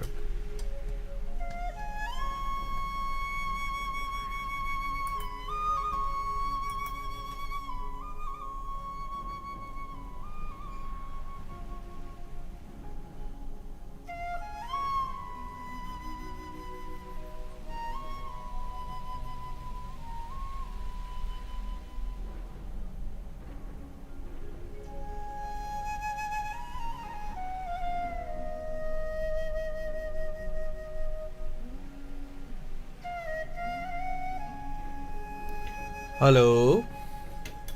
Hello, ai yang bubigi siamba ni. Tara mo chari chi. Tapi. Hamba dai pa wi kai khum na bo chari. Yamna dak ngarang gi da tin yang go da na be ga ama khak una bada ba wa pe la bada dai pa na ani ga pu birakana. Sang thok pi ba face to face da yam nu ngai ba ipa ba du thagat ning ba. Koina khangning ba da gi koina khara chum khangning ba hang chum la ga pa khum chum thok ta ba do. ꯑꯗꯨꯒꯨꯝꯕ ꯃꯌꯥꯝ ꯑꯃ ꯈꯪꯍꯧꯕꯗꯨꯒꯤꯗꯃꯛꯇ ꯌꯥꯝ ꯅꯨꯡꯉꯥꯏꯖꯩꯕ ꯑꯗꯨꯒꯤꯗꯃꯛꯇ ꯏꯄꯥꯕꯨ ꯍꯟꯅ ꯊꯥꯒꯠꯆꯩ ꯑꯗꯨꯒ ꯀꯔꯤ ꯍꯥꯏꯗꯣꯏꯅꯣ ꯃꯅꯤꯄꯨꯔ ꯌꯥꯝ ꯋꯥꯔꯦꯀꯣ ꯍꯟꯗꯛ ꯖꯤꯔꯤꯗ ꯆꯥꯕꯗꯤ ꯃꯇꯦꯡꯕꯨꯗꯤ ꯌꯥꯝ ꯄꯥꯡꯕꯤꯔꯛꯑꯦ ꯑꯗꯨꯕꯨ ꯀꯣꯟꯅꯗ꯭ꯔꯦꯒꯅ ꯍꯥꯏꯔꯛꯄꯗꯨꯗ ꯊꯃꯣꯏꯁꯦ ꯀꯥꯏꯔꯤꯡꯗꯅ ꯂꯩꯔꯤꯉꯩ ꯇꯟꯖꯥꯁꯤꯗ ꯍꯧꯖꯤꯛ ꯑꯃꯨꯛ ꯏꯊꯟ ꯃꯣꯏꯔꯥꯡꯄꯨꯔꯦꯟꯗ ꯏꯔꯥꯡ ꯊꯣꯛꯇꯅ ꯁꯥꯈ꯭ꯔꯕ ꯅꯨꯡꯁꯥꯁꯤꯗ ꯏꯃꯥ ꯃꯌꯥꯝꯅ ꯇꯧꯕꯁꯦ ꯎꯕꯗ ꯌꯥꯝꯅ ꯄꯦꯟꯗ꯭ꯔꯦꯕꯀꯣ ꯉꯔꯥꯡꯁꯨ ꯏꯄꯥꯒꯤ ꯑꯗꯨꯋꯥꯏꯗ ꯈꯣꯡꯖꯣꯝꯗꯁꯨ ꯑꯗꯨꯝ ꯏꯔꯥꯡ ꯑꯃ ꯂꯩꯕꯗꯧꯅ ꯑꯗꯨꯝ ꯎꯏ ꯀꯔꯤꯅꯣ ꯁ꯭ꯀ꯭ꯔꯤꯟꯗ ꯎꯠꯂꯤꯁꯤꯅꯤ ꯏꯆꯦ ꯉꯔꯥꯡꯗꯤ ꯇꯤꯌꯥꯔ ꯒ꯭ꯌꯥꯁꯇꯨ ꯀꯥꯞꯄꯤꯅꯤ ꯗꯥꯏꯃꯟꯒꯤ ꯀꯦꯝꯄꯁꯇ ꯇꯤꯌꯥꯔ ꯒ꯭ꯌꯥꯁꯇꯨ 10ꯃꯨꯛ ꯇꯥꯔꯤꯅꯤ ꯑꯗꯨ ꯃꯅꯝꯗꯣ ꯑꯗꯨ ꯇꯥꯅ ꯃꯅꯨꯡꯗ ꯇꯌꯥꯏ ꯁꯥꯟꯅ ꯂꯩꯕꯤꯔꯤꯕꯅꯤꯗ ꯇꯣꯛ ꯌꯥꯗꯕꯅꯤ ꯃꯌꯥꯝꯁꯤꯗ ꯀꯩꯔꯣꯜ ꯂꯩꯀꯥꯏꯁꯤ ꯂꯣꯏ ꯆꯦꯟꯁꯤꯜꯂꯒ ꯁ꯭ꯇꯨꯗꯤꯑꯣ ꯃꯅꯨꯡꯁꯤꯗ ꯂꯣꯏ ꯇꯨꯝꯃꯤ ꯃꯌꯥꯝꯁꯦ ꯅꯣꯡꯃꯩ ꯀꯥꯞꯅꯕ ꯂꯣꯏꯗ꯭ꯔꯤꯕꯣ ꯑꯗꯒꯤ ꯇꯤꯌꯥꯔ ꯒ꯭ꯌꯥꯁ ꯃꯅꯝꯗꯣ ꯁ꯭ꯇꯨꯗꯤꯑꯣ ꯃꯅꯨꯡꯗꯗꯤ ꯆꯪꯉꯝꯗꯕ ꯑꯗꯨꯅ ꯁꯤꯗ ꯃꯅꯨꯡꯗ ꯂꯩꯔꯗꯤ ꯁꯣꯔ ꯍꯣꯟꯕꯗꯨ ꯃꯤꯠ ꯊꯨꯞꯇꯦꯅ ꯁꯤ ꯃꯅꯨꯡꯗ ꯂꯣꯏ ꯆꯪꯉꯛꯑꯦ ꯃꯌꯥꯝꯁꯦ ꯑꯗꯨꯅ ꯑꯩ ꯇꯌꯥꯏ ꯁꯥꯟꯅꯕꯗꯨ ꯁꯥꯟꯅꯔꯨ ꯂꯣꯏꯔ ꯊꯣꯛꯂꯛꯄꯗ ꯃꯥꯡꯒꯣꯟ ꯁꯨꯃꯥꯡꯗ ꯂꯩꯔꯝꯕ ꯆꯄꯜ ꯃꯌꯥꯝꯁꯦ ꯁꯦꯟꯗꯟ ꯌꯣꯟꯕꯗꯧꯅ ꯃꯌꯥꯝ ꯂꯩꯔꯝꯃꯤ ꯀꯩꯔꯣꯜ ꯂꯩꯀꯥꯏ ꯃꯌꯥꯝꯁꯦ ꯑꯗꯨꯅꯦꯕ ꯑꯗꯨ ꯀꯌꯥꯝꯇ ꯋꯥꯅ ꯋꯥꯔꯤꯅꯣ ꯍꯥꯏꯕꯅꯤꯗ ꯃꯌꯥꯝꯁꯦ ꯀꯣꯏꯉꯥꯎꯅꯍꯜꯂꯦ ꯍꯥꯏꯕ ꯄꯨꯡ ꯑꯃꯗ ꯑꯃꯨꯛ ꯀꯣꯏꯉꯥꯎꯅꯍꯜꯂꯦꯕ ꯌꯥꯝ ꯋꯥꯏꯑꯦꯕ ꯑꯗꯨꯅ ꯑꯩꯈꯣꯏ ꯅꯍꯥꯟ ꯆꯤꯞ ꯃꯤꯅꯤꯁꯇꯔꯅꯒ ꯍꯥꯏꯕꯗꯣ ꯌꯥꯒꯗ꯭ꯔꯅ ꯁꯨꯝ ꯌꯦꯡꯕꯅꯤ ꯈꯪꯕ ꯉꯝꯃꯛꯇ꯭ꯔꯦ ꯍꯧꯖꯤꯛ ꯂꯣ ꯂꯩꯔꯤ ꯍꯥꯏꯕꯗꯣ ꯆꯞ ꯆꯥꯅ ꯈꯪꯍꯜꯂꯅꯦꯅ ꯍꯥꯏꯕꯗꯣ ꯆꯞ ꯆꯥꯅ ꯑꯝꯇ ꯄꯥꯎꯈꯨꯝ ꯄꯤꯕꯤꯌꯣ ꯍꯥꯏꯕ ꯌꯥꯝ ꯋꯥꯔꯦꯕ ꯄ꯭ꯔꯖꯥꯁꯦ ꯑꯗꯨꯛꯀꯤ ꯃꯇꯤꯛ ꯋꯥꯔꯦꯕ ꯌꯦꯡꯕ ꯉꯝꯗ꯭ꯔꯦꯕ ꯑꯃꯔꯣꯝꯗ ꯑꯃꯨꯛ ꯑꯃꯒꯤ ꯑꯃꯨꯛ ꯈꯥꯡꯕꯗ ꯌꯥꯝ ꯋꯥꯔꯦ ꯍꯥꯏꯇꯥꯔꯦꯅꯦꯀꯣ ꯑꯗꯨꯒ ꯍꯟꯗꯛ ꯏꯝꯐꯥꯜꯒꯤ ꯏꯟꯁꯄꯦꯛꯇꯔ ꯇꯌꯥꯏꯒꯤ ꯑꯅꯧꯕ ꯁꯟꯇꯣꯔꯛꯄꯁꯤꯗ ꯅꯨꯡꯁꯤꯔꯛꯄ ꯃꯌꯥꯝ ꯑꯃ ꯌꯥꯎꯔꯛꯄꯁꯦ ꯍꯧꯈꯤꯕ ꯄꯨꯟꯁꯤꯒꯤ ꯊꯧꯗꯣꯛ ꯃꯌꯥꯝ ꯑꯃ ꯏꯄꯥꯅ ꯁꯨꯝ ꯍꯟꯖꯟ ꯅꯤꯡꯁꯤꯡꯍꯜꯂꯛꯄꯗꯣ ꯌꯥꯝꯅ ꯅꯨꯡꯁꯤꯕꯗꯣ ꯑꯩꯅ ꯉꯔꯥꯡ ꯏꯄꯥꯅ ꯌꯥꯈꯣꯡ ꯅꯥꯄꯤ ꯆꯥꯍꯧꯕ꯭ꯔꯣꯒ ꯍꯪꯉꯛꯄꯗꯣ ꯌꯥꯝ ꯅꯨꯡꯁꯤꯕ ꯑꯃ ꯐꯥꯎꯋꯦꯕ ꯑꯩꯈꯣꯏꯗꯤ ꯌꯥꯈꯣꯡ ꯅꯥꯄꯤꯗꯣ ꯑꯩꯈꯣꯏ ꯌꯥꯝ ꯁꯦꯝꯃꯛꯑꯦꯕꯀꯣ ꯑꯩꯈꯣꯏꯗꯤ ꯑꯕꯣꯛꯁꯦ ꯑꯗꯨꯝ ꯂꯧꯉꯥꯏ ꯃꯆꯥ ꯑꯃ ꯄꯥꯜꯂꯝꯃꯦꯕ ꯑꯗꯨꯅ ꯑꯩꯈꯣꯏ ꯌꯥꯈꯣꯡ ꯅꯥꯄꯤ ꯁꯦꯝꯕ ꯀꯕꯣꯛ ꯁꯥꯔꯛꯄ ꯃꯌꯥꯝ ꯑꯃ ꯇꯧꯔꯛꯑꯦꯕ ꯑꯩꯈꯣꯏꯗꯤ ꯍꯌꯦꯡ ꯌꯣꯟꯅꯕꯁꯦ ꯉꯁꯤ ꯅꯨꯡꯗꯥꯡ ꯁꯦꯝꯕ ꯁꯥꯕ ꯌꯥꯝ ꯁꯥꯖꯔꯛꯑꯦꯕ ꯑꯩꯈꯣꯏꯁꯦ ꯑꯗꯣ ꯁꯨꯝ ꯀꯥꯎꯊꯣꯛꯈ꯭ꯔꯕ ꯑꯗꯒꯤ ꯀꯃꯥꯏꯅ ꯁꯨꯝ ꯏꯄꯥꯅꯒ ꯁꯨꯝ ꯑꯗꯨ ꯍꯩꯉꯥ ꯂꯩꯕꯥꯛ ꯍꯋꯥꯏ ꯑꯗꯨ ꯇꯧꯔꯛꯄꯗꯨꯗ ꯑꯩꯅ ꯅꯨꯡꯁꯤꯔꯛꯄꯁꯤꯗꯤꯀꯣ ꯑꯩꯅ ꯑꯗꯨꯒꯨꯝꯕ ꯃꯌꯥꯝꯁꯦ ꯁꯨꯝ ꯍꯧꯈꯤꯕ ꯃꯌꯥꯝꯗꯣ ꯁꯨꯝ ꯅꯤꯡꯁꯤꯡꯉꯛꯄꯗꯨꯗ ꯁꯨꯝ ꯅꯨꯡꯁꯤꯔꯛꯄꯁꯨ ꯐꯥꯎꯕ ꯑꯗꯨꯒ ꯂꯩꯕꯥꯛꯀꯤ ꯋꯥꯕꯁꯤꯒꯤꯁꯨ ꯈꯜꯂꯒ ꯈꯪꯗꯦꯗ ꯌꯥꯝ ꯅꯨꯡꯉꯥꯏꯇꯕ ꯍꯥꯏꯇꯥꯔꯦ ꯑꯗꯨꯅ ꯍꯧꯖꯤꯛ ꯏꯄꯥꯅ ꯖꯤꯔꯤꯒꯤ ꯀꯩꯒꯨꯝꯕ ꯑꯩꯈꯣꯏꯒꯤꯁꯦ ꯀꯃꯥꯏꯅ ꯇꯧꯗꯣꯏꯅꯣꯁꯦ ꯁꯨꯝ ꯈꯔ ꯇꯧꯕ ꯍꯧꯅꯗꯣꯔꯕ꯭ꯔꯥ ꯖꯤꯔꯤꯒꯤ ꯃꯇꯦꯡꯁꯦ ꯍꯧꯔꯦ ꯏꯆꯦ ꯍꯧꯗ꯭ꯔꯁꯨ ꯃꯌꯥꯝ ꯈꯥꯏꯔꯦ ꯐꯔꯦ ꯈꯥꯏꯗ꯭ꯔे ꯐꯔꯦ ꯑꯩꯈꯣꯏꯒꯤ ꯃꯥꯏꯀꯩꯗꯒꯤ ꯈꯔ ꯉꯝꯖꯕꯗꯤ ꯑꯗꯨꯝ ꯇꯧꯔꯅꯤ ꯑꯗꯨꯒ ꯃꯌꯥꯝ ꯈꯥꯏꯔꯛꯑꯣ ꯒꯥꯏꯅ ꯇꯧꯕꯗꯨꯗꯤ ꯃꯗꯨꯃꯗꯤ ꯑꯩ ꯌꯥꯊꯪꯗꯨ ꯇꯥꯎꯊꯕ ꯉꯝꯖꯗꯦ ꯍꯥꯏꯇꯥꯔꯦ ꯂꯣꯏ ꯋꯥꯅꯕꯅꯤꯅ ꯍꯧꯖꯤꯛꯁꯦ ꯑꯗꯒꯤ ꯃꯥꯏꯀꯩ ꯑꯃꯗꯁꯨ ꯈꯥꯏ ꯑꯗꯒꯤ ꯁꯨꯝ ꯂꯩꯕꯗꯣ ꯑꯗꯒꯤ ꯑꯉꯝꯕꯅ ꯑꯗꯨꯝ ꯄꯥꯡꯖꯔꯅꯤ ꯉꯝꯗ꯭ꯔꯦ ꯑꯩꯈꯣꯏꯒꯤ ꯑꯉꯝꯕ ꯃꯥꯏꯀꯩꯗꯒꯤꯗꯤ ꯑꯩꯈꯣꯏꯅ BBFꯀꯤ ꯃꯥꯏꯀꯩ ꯑꯩꯈꯣꯏꯗ ꯃꯇꯦꯡ ꯄꯥꯡꯕꯤꯌꯨ ꯍꯥꯏꯔꯛꯄ ꯈꯣꯟꯖꯦꯜ ꯊꯥꯔꯛꯄ ꯑꯗꯨ ꯃꯌꯥꯝꯗꯣ ꯄꯨꯝꯅꯃꯛ ꯊꯕꯛ ꯑꯣꯏꯅ ꯎꯠꯆꯔꯒꯦ ꯏꯆꯦ ꯐꯔꯦ ꯍꯣꯏ ꯑꯗꯨꯅꯦ ꯑꯩꯈꯣꯏꯁꯨ ꯑꯗꯨꯝ ꯑꯩꯈꯣꯏꯒꯤꯗꯤ ꯑꯩꯈꯣꯏꯒꯤ ꯑꯗꯨꯝ ꯑꯩꯈꯣꯏꯒꯤ ꯁꯔꯨꯛꯅꯤꯅ ꯑꯩꯈꯣꯏꯁꯨ ꯑꯗꯨꯝ ꯑꯉꯝꯕ ꯈꯔ ꯁꯨꯝ ꯇꯧꯖꯔꯛꯀꯦ ꯇꯧꯕ ꯐꯔꯦ ꯑꯗꯨꯗꯤ ꯑꯩꯁꯨ ꯑꯗꯨꯝ ꯈꯔ ꯍꯥꯞꯆꯔꯛꯑꯒꯦ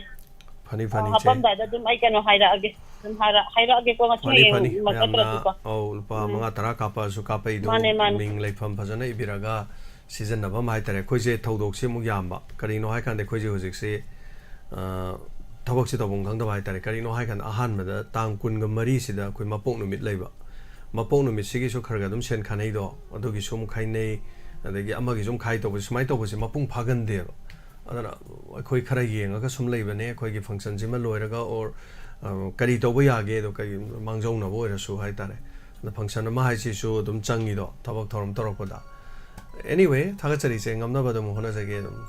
ꯁꯣ ꯃꯄꯨ ꯂꯩꯔꯤ ꯆꯞ ꯃꯥꯟꯅꯅ ꯊꯧꯗꯥꯡ ꯃꯥꯟꯅꯅ ꯂꯦꯞꯃꯤꯟꯅꯔ ꯂꯣꯏꯔꯦ ꯊꯥꯒꯠꯆꯔꯤ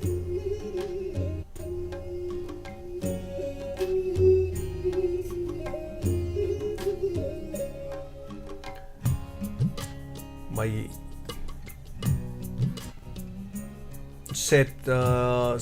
ꯁꯟ ꯀꯩ ꯍꯥꯏꯅꯣ ꯁꯟꯅꯥꯊꯔꯥꯅꯤ ꯍꯥꯏꯔꯣ ꯃꯈꯣꯟ ꯇꯥꯗꯕ꯭ꯔꯅꯦ ꯑꯇꯩ ꯀꯩꯅꯣꯗ ꯌꯥꯎꯕꯤꯔꯝꯈꯩ ꯈꯣꯟꯖꯦꯜ ꯇꯥꯗꯕ꯭ꯔꯣ ꯇꯥꯛꯄꯤꯌꯨ ꯍꯜꯂꯣ ꯍꯜꯂꯣ ꯏꯌꯥꯝꯕ ꯅꯥꯎꯁꯤꯛꯀꯤ ꯏꯀꯥꯏ ꯈꯨꯝꯅꯖꯔꯤ ꯇꯥꯛꯄꯤꯌꯨ ꯏꯀꯥꯏ ꯈꯨꯝꯅꯖꯔꯤ ꯊꯥꯒꯠꯆꯔꯤ ꯏꯌꯥꯝꯕ ꯗꯔꯃꯦꯇꯣꯂꯣꯖꯤꯒꯤꯗꯣ ꯏꯌꯥꯝꯕ ꯏꯔꯥꯏ ꯅꯨꯃꯤꯠ ꯍꯥꯏꯕ ꯅꯠꯇ꯭ꯔꯣ ꯀꯩꯅꯣ ꯇꯥꯔꯦ ꯅꯤꯡꯊꯧꯀꯥꯕ ꯅꯨꯃꯤꯠꯇ ꯇꯥꯈ꯭ꯔꯦ ꯃꯥꯁꯤ ꯏꯔꯥꯏ ꯅꯨꯃꯤꯠꯁꯤ ꯃꯥꯒꯤ ꯃꯌꯨꯡꯒꯤ ꯑꯣꯏꯕ ꯑꯩꯈꯣꯏꯒꯤ ꯆꯨꯔꯥꯀꯣꯔꯣꯟ ꯑꯃ ꯂꯩꯔꯦ ꯍꯥꯏꯕ ꯑꯗꯣ ꯃꯊꯪ ꯑꯣꯐꯤꯁꯀꯤꯁꯨ ꯂꯩꯕꯅꯤꯅ ꯅꯤꯡꯊꯧꯀꯥꯕ ꯅꯨꯃꯤꯠꯇ ꯁꯣꯏꯗꯅ ꯇꯥꯔꯅꯤ ꯁ꯭ꯀꯤꯟꯒ ꯃꯔꯤ ꯂꯩꯅꯕ ꯀꯥꯂꯦꯟ ꯆꯪꯉꯛꯄꯒꯤ ꯑꯃ ꯑꯣꯏꯕꯒꯤ ꯑꯇꯩ ꯄꯨꯝꯅꯃꯛ ꯂꯣꯏꯅ ꯈꯟꯅꯃꯤꯟꯅꯔꯁꯤ ꯊꯥꯒꯠꯆꯔꯤ ꯏꯌꯥꯝꯕ ꯑꯩꯅ ꯑꯗꯨ ꯈꯪꯖꯅꯤꯡꯗꯅ ꯏꯔꯥꯏꯗ ꯐꯤꯛꯁ ꯂꯦꯞꯄꯕ꯭ꯔꯥ ꯂꯦꯞꯇ꯭ꯔꯦ ꯑꯩ ꯂꯥꯎꯊꯣꯛꯆꯒꯦ ꯍꯣꯔꯦꯟ ꯂꯣꯏꯔꯛꯄꯗ ꯇꯧꯔꯝꯕꯅꯤ ꯍꯣꯏ ꯑꯩꯅꯁꯨ ꯋꯥꯍꯪ ꯈꯔ ꯍꯪꯅꯤꯡꯕ ꯍꯥꯏꯇꯥꯔꯦ ꯃꯇꯝꯗꯨꯗ ꯂꯥꯛꯑꯀꯥꯟꯗ ꯍꯪꯖꯔꯒꯦ ꯑꯗꯨꯒ ꯃꯈꯥ ꯇꯥꯅ ꯏꯌꯥꯝꯕ ꯁꯨꯝ ꯀꯩꯅꯣ ꯇꯧꯔꯒ ꯉꯁꯤ ꯉꯔꯥꯡ ꯊꯣꯛꯄ ꯊꯧꯗꯣꯛꯁꯤꯗ ꯀꯩ ꯍꯥꯏꯅꯤ ꯑꯩꯅ ꯁꯨꯝ ꯎꯖꯔꯨꯕ ꯈꯔ ꯑꯗꯒꯤ ꯃꯌꯥꯝꯅꯁꯨ ꯇꯥꯕꯤꯔꯝꯃꯅꯤ ꯃꯃꯥꯡꯗꯁꯨ ꯊꯝꯈꯤꯕ ꯍꯥꯏꯈꯤꯕꯁꯨ ꯂꯩꯀꯥꯟꯗ ꯑꯩꯈꯣꯏꯒꯤ UNLFꯀꯤ ꯄꯣꯊꯥꯔꯕ ꯍꯥꯏꯇꯥꯔꯦꯀꯣ ꯃꯄꯨꯡ ꯁꯥꯔꯀꯦ ꯃꯦꯒꯦꯟꯅꯒ ꯊꯝꯃꯛꯏꯕ ꯋꯥꯐꯝꯁꯤ ꯌꯥꯝꯅ ꯃꯔꯤꯁꯨ ꯂꯩꯅꯕꯗꯧꯅ ꯇꯧꯔꯛꯄꯒꯤ ꯃꯑꯣꯡ ꯑꯃꯈꯛ ꯑꯩꯈꯣꯏ ꯅꯣꯔꯠ ꯏꯁꯇ ꯉꯁꯤꯒꯤ ꯁꯤ ꯑꯅꯧꯕ ꯑꯃꯨꯛ ꯁꯤꯅ ꯂꯥꯛꯑꯦ ꯑꯃꯨꯛ NDA ꯃꯃꯥꯡꯗ ꯄꯥꯜꯂꯝꯕꯗꯨꯅ BJP ꯑꯣꯏꯗꯣꯔꯤꯕ꯭ꯔꯥ ꯑꯗꯨꯁꯨ NDAꯒ ꯇꯧꯔꯒ ꯃꯣꯏꯅ ꯍꯥꯏꯈꯤꯕꯗ ꯅꯣꯔꯠ ꯏꯁꯇꯒꯤ ꯑꯩꯈꯣꯏꯒꯤ ꯂꯥꯜꯍꯧ ꯂꯩꯔꯤꯕ ꯃꯌꯥꯝꯁꯤꯡꯁꯦ ꯑꯟꯂꯣꯐꯨꯜ ꯑꯣꯏꯕ ꯂꯥꯜꯍꯧ ꯃꯌꯥꯝꯁꯤꯡ ꯂꯣꯏ ꯅꯝꯊꯅꯕ ꯂꯧꯊꯣꯛꯑꯗꯤ ꯄꯨꯔꯥ ꯂꯣꯏꯁꯟꯒꯅꯤ ꯂꯩꯍꯜꯂꯔꯣꯏ ꯍꯥꯏꯕꯒꯤ ꯄꯥꯟꯗꯝ ꯑꯃꯁꯨ ꯊꯝꯈꯤꯕ ꯑꯩ ꯊꯦꯡꯅꯖꯍꯧꯋꯦꯕ ꯌꯥꯝꯕꯀꯣ ꯃꯇꯝ ꯑꯃꯗ ꯄꯦꯄꯔꯗꯒ ꯑꯗꯨꯝ ꯇꯧꯔ ꯑꯗꯨꯒꯤ ꯃꯑꯣꯡꯁꯦ ꯇꯧꯔꯒ ꯇꯧꯔꯤꯕ ꯃꯑꯣꯡꯁꯤꯗꯤ ꯍꯧꯖꯤꯛꯀꯤꯗꯤ ꯃꯔꯤ ꯂꯩꯅꯕ ꯌꯥꯏ ꯂꯩꯅꯗꯕ ꯌꯥꯏ ꯍꯥꯏꯕꯗꯨꯗꯤ ꯈꯪꯗ꯭ꯔꯦ ꯑꯗꯨꯕꯨ ꯍꯧꯖꯤꯛꯇꯁꯨ ꯖꯤꯔꯤꯗ ꯊꯣꯛꯏꯕ ꯊꯧꯗꯣꯛꯁꯤꯗ ꯑꯁꯥꯝ ꯔꯥꯏꯐꯜꯅ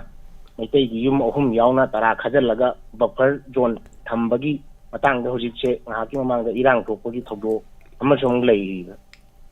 ꯕꯐꯔ ꯖꯣꯟꯁꯦ ꯏꯔꯦꯝꯗꯝꯁꯤꯗ ꯕꯐꯔ ꯖꯣꯟꯁꯦ ꯇꯁꯦꯡꯅ ꯊꯝꯗꯕ ꯌꯥꯃꯛ ꯌꯥꯗ꯭ꯔꯕ꯭ꯔꯥ ꯀꯥꯞꯄꯛꯄ ꯍꯧꯔꯛꯄꯁꯨ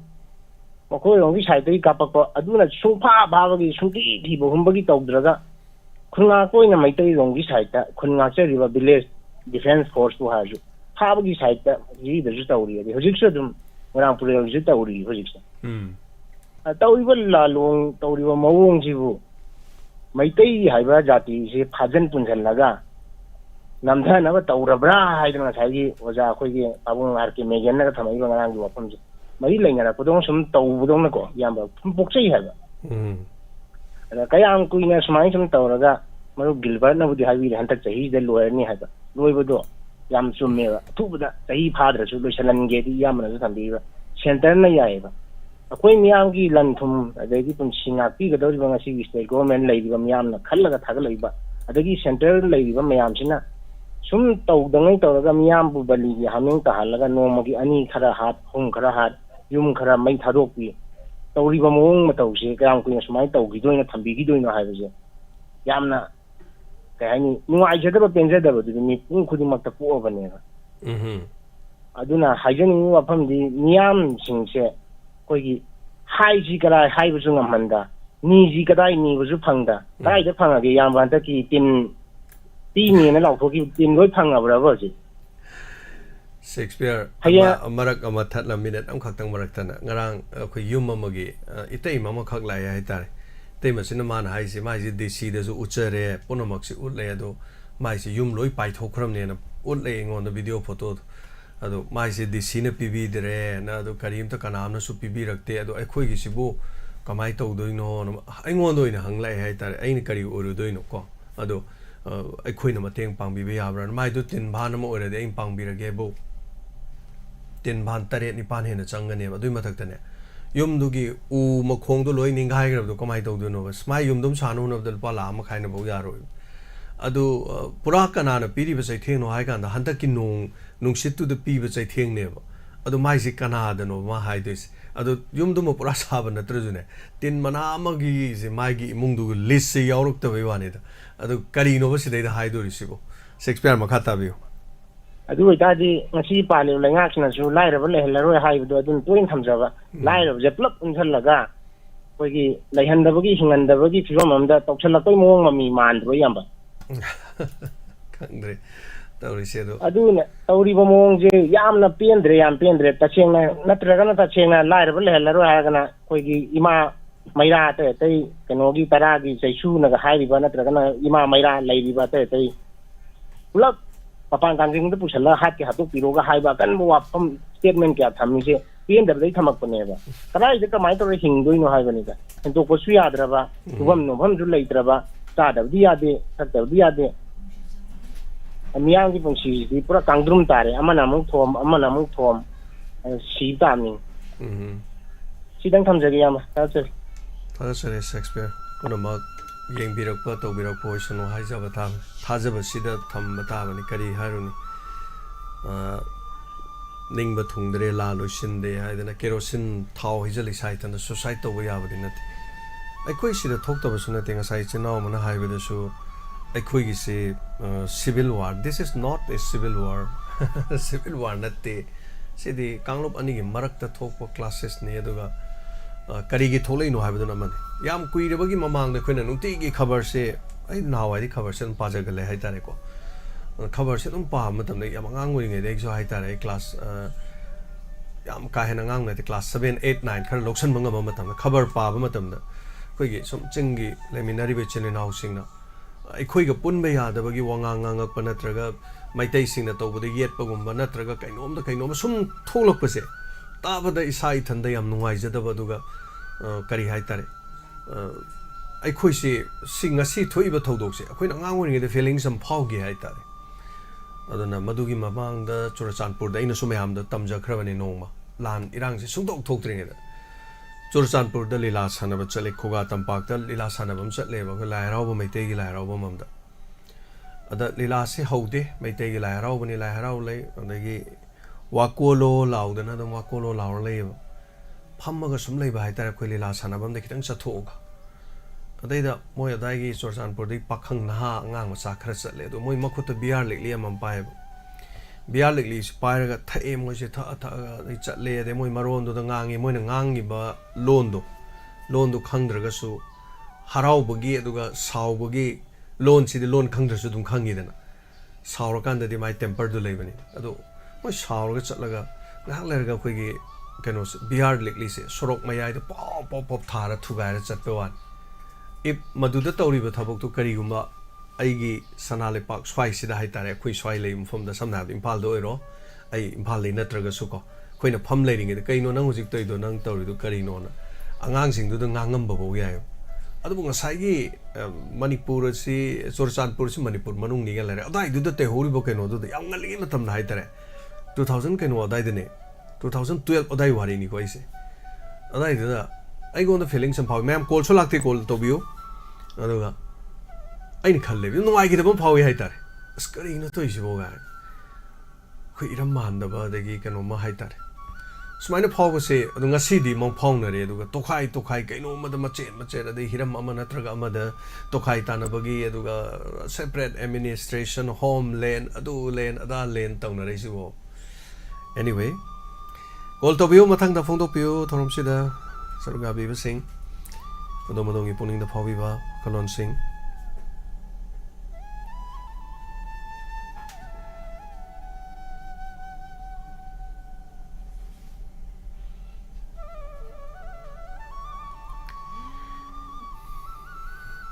Hello. Hello. Arai tingtongdagi Mendon. Tapiyo kari wafam habiringi. Lupa changa khadang kapsagi bane hoje ado khang pibra yang jiri oina ba mating hajagi to. Hapechu ibi kibra habedi season abamdo message thabi gibra. Mingdi igidre duga jiri gi ni ti khagi. Adu thabira di kyam nungai ni amtanga suko. Maramdi sale gi thabang ni aina mu isalaga mo staff kai loi tha doineba. Isalakanda total singa khana account da yawbani sum yagadra na. Ya account da yawradi dum ya yabodi. Account da yengasu yai tawbagidi aduga ai khoida habiyo Mateng di am tawning ba yam taw ngamde sakna da nang kap ke ne yamale sambo yai lupa kunbo kunthra bo yai da keso dugidi todok leite aduga tawbirokdo ming se kari da leba kano se account maming se lamba mayum mendo na leise ko lupa changwa yore ade didi orat kamjari cha thank you thagachari thank you ꯑꯩꯈꯣꯏꯗ ꯃꯇꯦꯡ ꯄꯥꯡꯕꯤꯌꯣꯅ direct ꯍꯥꯏꯔꯛꯄꯁꯤ ꯃꯐꯝꯗꯨꯗ ꯂꯩꯕ ꯑꯩꯈꯣꯏꯒꯤ diamond ꯐꯦꯃꯤꯂꯤꯗꯒꯤ ꯍꯥꯏꯇꯥꯔꯦ member ꯑꯃꯅꯁꯨ ꯍꯥꯏꯕꯤꯔꯛꯄꯅꯤ ꯑꯗꯨꯒ ꯃꯣꯏ ꯃꯐꯝꯗꯨꯒꯤ ꯈꯨꯟ ꯉꯥꯛꯄꯁꯤꯡꯅ ꯃꯇꯦꯡ ꯄꯥꯡꯕꯤꯌꯨ ꯍꯥꯏꯗꯅ ꯇꯥꯛꯄꯤꯔꯛꯄꯅꯤ ꯑꯗ ꯑꯩꯈꯣꯏꯅ ꯍꯧꯖꯤꯛꯃꯛꯀꯤꯗꯤ ꯑꯩꯈꯣꯏ ꯈꯥꯏꯅꯗ꯭ꯔꯤ ꯈꯤꯇꯪ ꯈꯥꯏꯅꯔꯛꯈꯤꯒꯦ ꯑꯗꯨꯒ ꯀꯔꯤ ꯂꯩꯒꯦ ꯑꯗꯨ ꯌꯦꯡꯖꯒꯦꯁꯨ ꯍꯥꯏꯈꯤꯕꯅꯦꯕ ꯑꯗꯨ ꯌꯦꯡꯖꯔꯛꯀꯦ ꯍꯜꯂꯣ ꯇꯔꯥꯝ ꯂꯣꯛꯆꯔꯤ ꯏꯀꯥꯏ ꯈꯨꯝꯅꯖꯔꯤ ꯁꯥꯔ ꯀꯣꯛꯅꯣꯟꯖꯔꯤ ꯇꯥꯕꯤꯔꯤꯕ ꯆꯦꯅꯦꯜ ꯈꯨꯗꯤꯡꯃꯛꯀ ꯇꯥꯕꯤꯔꯤꯕ ꯃꯌꯥꯝꯕꯨꯁꯨ ꯁꯥꯔ ꯐꯣꯟ ꯇꯧꯖꯔꯛꯏꯕ ꯑꯩꯒꯤ ꯃꯤꯡ ꯕꯤꯅꯣꯗꯤꯅꯤ ꯈꯣꯝꯗ꯭ꯔꯥꯡ ꯀ꯭ꯋꯥꯁꯤꯐꯥꯏꯗꯒꯤꯅꯤ ꯁꯥꯔ ꯄꯨꯛꯅꯤꯡꯒꯤ ꯋꯥꯔꯣꯜ ꯌꯥꯝ ꯅꯨꯡꯉꯥꯏ ꯇꯥꯖꯔꯤ ꯄꯨꯛꯅꯤꯡ ꯂꯧꯁꯤꯡꯁꯨ ꯑꯣꯏꯖꯩ ꯑꯗꯨꯒ ꯉꯁꯤꯗꯤ ꯑꯩ ꯁꯨꯝ ꯄꯨꯛꯅꯤꯡꯒꯤ ꯋꯥꯔꯣꯜ ꯇꯥꯔꯝꯕꯗꯒꯤ ꯁꯥꯔꯅ ꯍꯧꯖꯤꯛ ꯍꯥꯏꯕꯤꯈꯤꯕ ꯑꯉꯥꯡ ꯑꯣꯏꯔꯤꯉꯩꯗ ꯑꯗꯩ ꯆꯨꯔꯆꯥꯟꯄꯨꯔ ꯆꯠꯄꯗ ꯁꯥꯔꯅ ꯂꯤꯂꯥꯗ ꯊꯦꯡꯅꯕꯤꯔꯛꯈꯤ ꯍꯥꯏꯕ ꯋꯥꯔꯤꯗꯨꯗ ꯑꯩ ꯆꯨꯔꯆꯥꯟꯄꯨꯔ ꯀꯣꯂꯦꯖꯇ ꯁꯥꯔ ꯑꯩ BSc ꯁꯦ ꯑꯗꯨꯗ ꯇꯝꯖꯔꯛꯑꯦ ꯑꯗꯨꯗ ꯑꯩ ꯅꯤꯡꯁꯤꯡꯉꯛꯄ ꯑꯃ ꯂꯩꯕ ꯃꯈꯣꯏꯁꯤ ꯍꯧꯖꯤꯛꯇꯒꯤ ꯅꯠꯇꯅꯀꯣ ꯃꯣꯏꯒꯤ ꯆꯤꯟꯖꯥꯛꯅꯔꯥ ꯑꯗꯨꯒ ꯊꯛꯏꯕ ꯆꯥꯔꯤꯕꯗꯨꯒꯤꯔ ꯅꯠꯇ꯭ꯔꯒ ꯃꯣꯏꯁꯦ ꯑꯩꯈꯣꯏꯗ ꯑꯗꯨꯝ ꯀꯔꯤꯅꯣ ꯑꯃ ꯂꯩꯕ꯭ꯔꯥ ꯈꯪꯗꯦ ꯑꯩꯁꯤ ꯌꯥꯝꯅꯁꯨ ꯀꯤ ꯃꯇꯝꯗꯨꯗ ꯑꯩ ꯆꯨꯔꯆꯥꯟꯄꯨꯔꯗꯒꯗꯤ ꯌꯥꯝ ꯇꯝꯅꯤꯡꯗꯕꯅꯦ ꯑꯩꯈꯣꯏꯅ PUC ꯍꯧꯖꯤꯛꯀꯤ 12ꯁꯦ ꯃꯇꯝꯗ PUC ꯑꯩꯈꯣꯏꯅ PUC ꯄꯥꯁ ꯇꯧꯔꯛꯄꯁꯤꯗ ꯑꯩꯈꯣꯏꯒꯤ ꯇꯝꯅꯤꯡꯕ ꯀꯣꯂꯦꯖꯀꯁꯦ ꯑꯩꯈꯣꯏꯁꯦ ꯇꯝꯍꯟꯗꯔꯦ ꯀꯩꯒꯤꯅꯣ ꯈꯪꯗꯦ ꯐꯣꯔꯝ ꯊꯥꯖꯜꯂꯣꯅ ꯃꯅꯤꯄꯨꯔ ꯒꯣꯚꯔꯟꯃꯦꯟꯠꯅ ꯑꯩꯈꯣꯏꯒꯤ ꯏꯗꯨꯀꯦꯁꯟ ꯀꯩꯅꯣꯁꯤꯗ ꯂꯣꯏ ꯊꯥꯖꯜꯍꯜꯂꯒ ꯃꯣꯏꯅ ꯕꯤꯁꯦꯝꯄꯨꯔ ꯆꯨꯔꯆꯥꯟꯄꯨꯔ ꯅꯛꯅꯩ ꯀꯥꯏꯅ ꯑꯩꯈꯣꯏꯒꯤ ꯆꯨꯔꯆꯥꯟꯄꯨꯔꯗ ꯊꯥꯗꯕꯤꯔꯦ ꯑꯩꯗꯤ ꯍꯦꯛ ꯊꯥꯗꯔꯛꯄꯒ ꯑꯗꯨꯝ ꯌꯥꯝ ꯀꯤꯖꯕ ꯑꯃ ꯐꯥꯎꯋꯦ ꯏꯃꯥ ꯄꯣꯛꯇꯁꯨ ꯆꯠꯇꯦ ꯑꯗꯨ ꯇꯧꯗꯦꯅ ꯑꯩꯈꯣꯏ ꯏꯃꯥ ꯍꯣꯏꯗꯤ ꯆꯦꯡ ꯇꯛꯑꯒ ꯂꯂꯣꯟꯕ ꯀꯩꯗꯧꯕ ꯑꯗꯨꯝ ꯆꯨꯔꯆꯥꯟꯄꯨꯔꯁꯤꯗ ꯆꯠꯂꯦ ꯑꯗꯨꯗ ꯏꯃꯥꯅ ꯊꯤꯟꯕꯤꯌꯦ ꯑꯩꯈꯣꯏꯁꯤ ꯑꯍꯥꯟꯕ ꯃꯤꯡ ꯆꯟꯕꯒꯤ ꯀꯩꯀꯩ ꯑꯩꯈꯣꯏ ꯂꯩꯅꯕ ꯑꯩꯈꯣꯏ ꯀꯣꯁꯤꯕꯥꯏꯗꯒꯤꯁꯨ ꯍꯣꯡꯈꯤꯕ ꯂꯩ ꯀꯥꯏꯅ ꯀꯥ ꯚꯔꯥ ꯇꯧꯕꯒꯤꯁꯤꯗ ꯑꯗꯨꯗ ꯏꯃꯥꯅ ꯍꯣꯇꯦꯜ ꯑꯃꯗ ꯄꯨꯁꯜꯂꯒ ꯑꯩꯈꯣꯏꯁꯦ ꯂꯩꯕꯁꯤꯗ ꯃꯣꯏ ꯑꯗꯨꯗ ꯂꯩꯔꯝꯕ ꯅꯨꯄꯥ ꯅꯨꯄꯤꯒꯁꯤꯅ ꯑꯩꯈꯣꯏ ꯏꯃꯥꯒꯁꯦ ꯎꯗ꯭ꯔꯤꯉꯩꯗ ꯑꯩꯉꯣꯟꯁꯦ ꯃꯔꯩꯒꯁꯦ ꯇꯤꯡꯊꯣꯛꯑꯒ ꯑꯩꯅ ꯏꯃꯥ ꯑꯩꯗꯤ ꯀꯃꯥꯏꯅ ꯇꯧꯅꯤ ꯑꯁꯤꯗꯤ ꯇꯝꯕ ꯌꯥꯝ ꯀꯤꯖꯩꯌꯦ ꯑꯗꯨꯅ ꯃꯣꯏꯁꯦ ꯑꯩ ꯍꯧꯖꯤꯛꯐꯥꯎ ꯅꯤꯡꯁꯤꯡꯉꯨꯔꯀꯥꯟꯗ ꯑꯗꯣ ꯑꯗꯨꯝ ꯇꯝꯃꯀꯥꯟꯗ ꯀꯥꯔꯀꯥꯟꯗꯕꯨꯗꯤ ꯀꯣꯂꯦꯖꯇ ꯀꯩꯗ ꯊꯦꯡꯅꯕꯁꯤꯡꯁꯤꯕꯨꯗꯤ ꯐꯩ ꯃꯣꯏꯗꯣ ꯈꯔ ꯍꯦꯟꯖꯟꯅ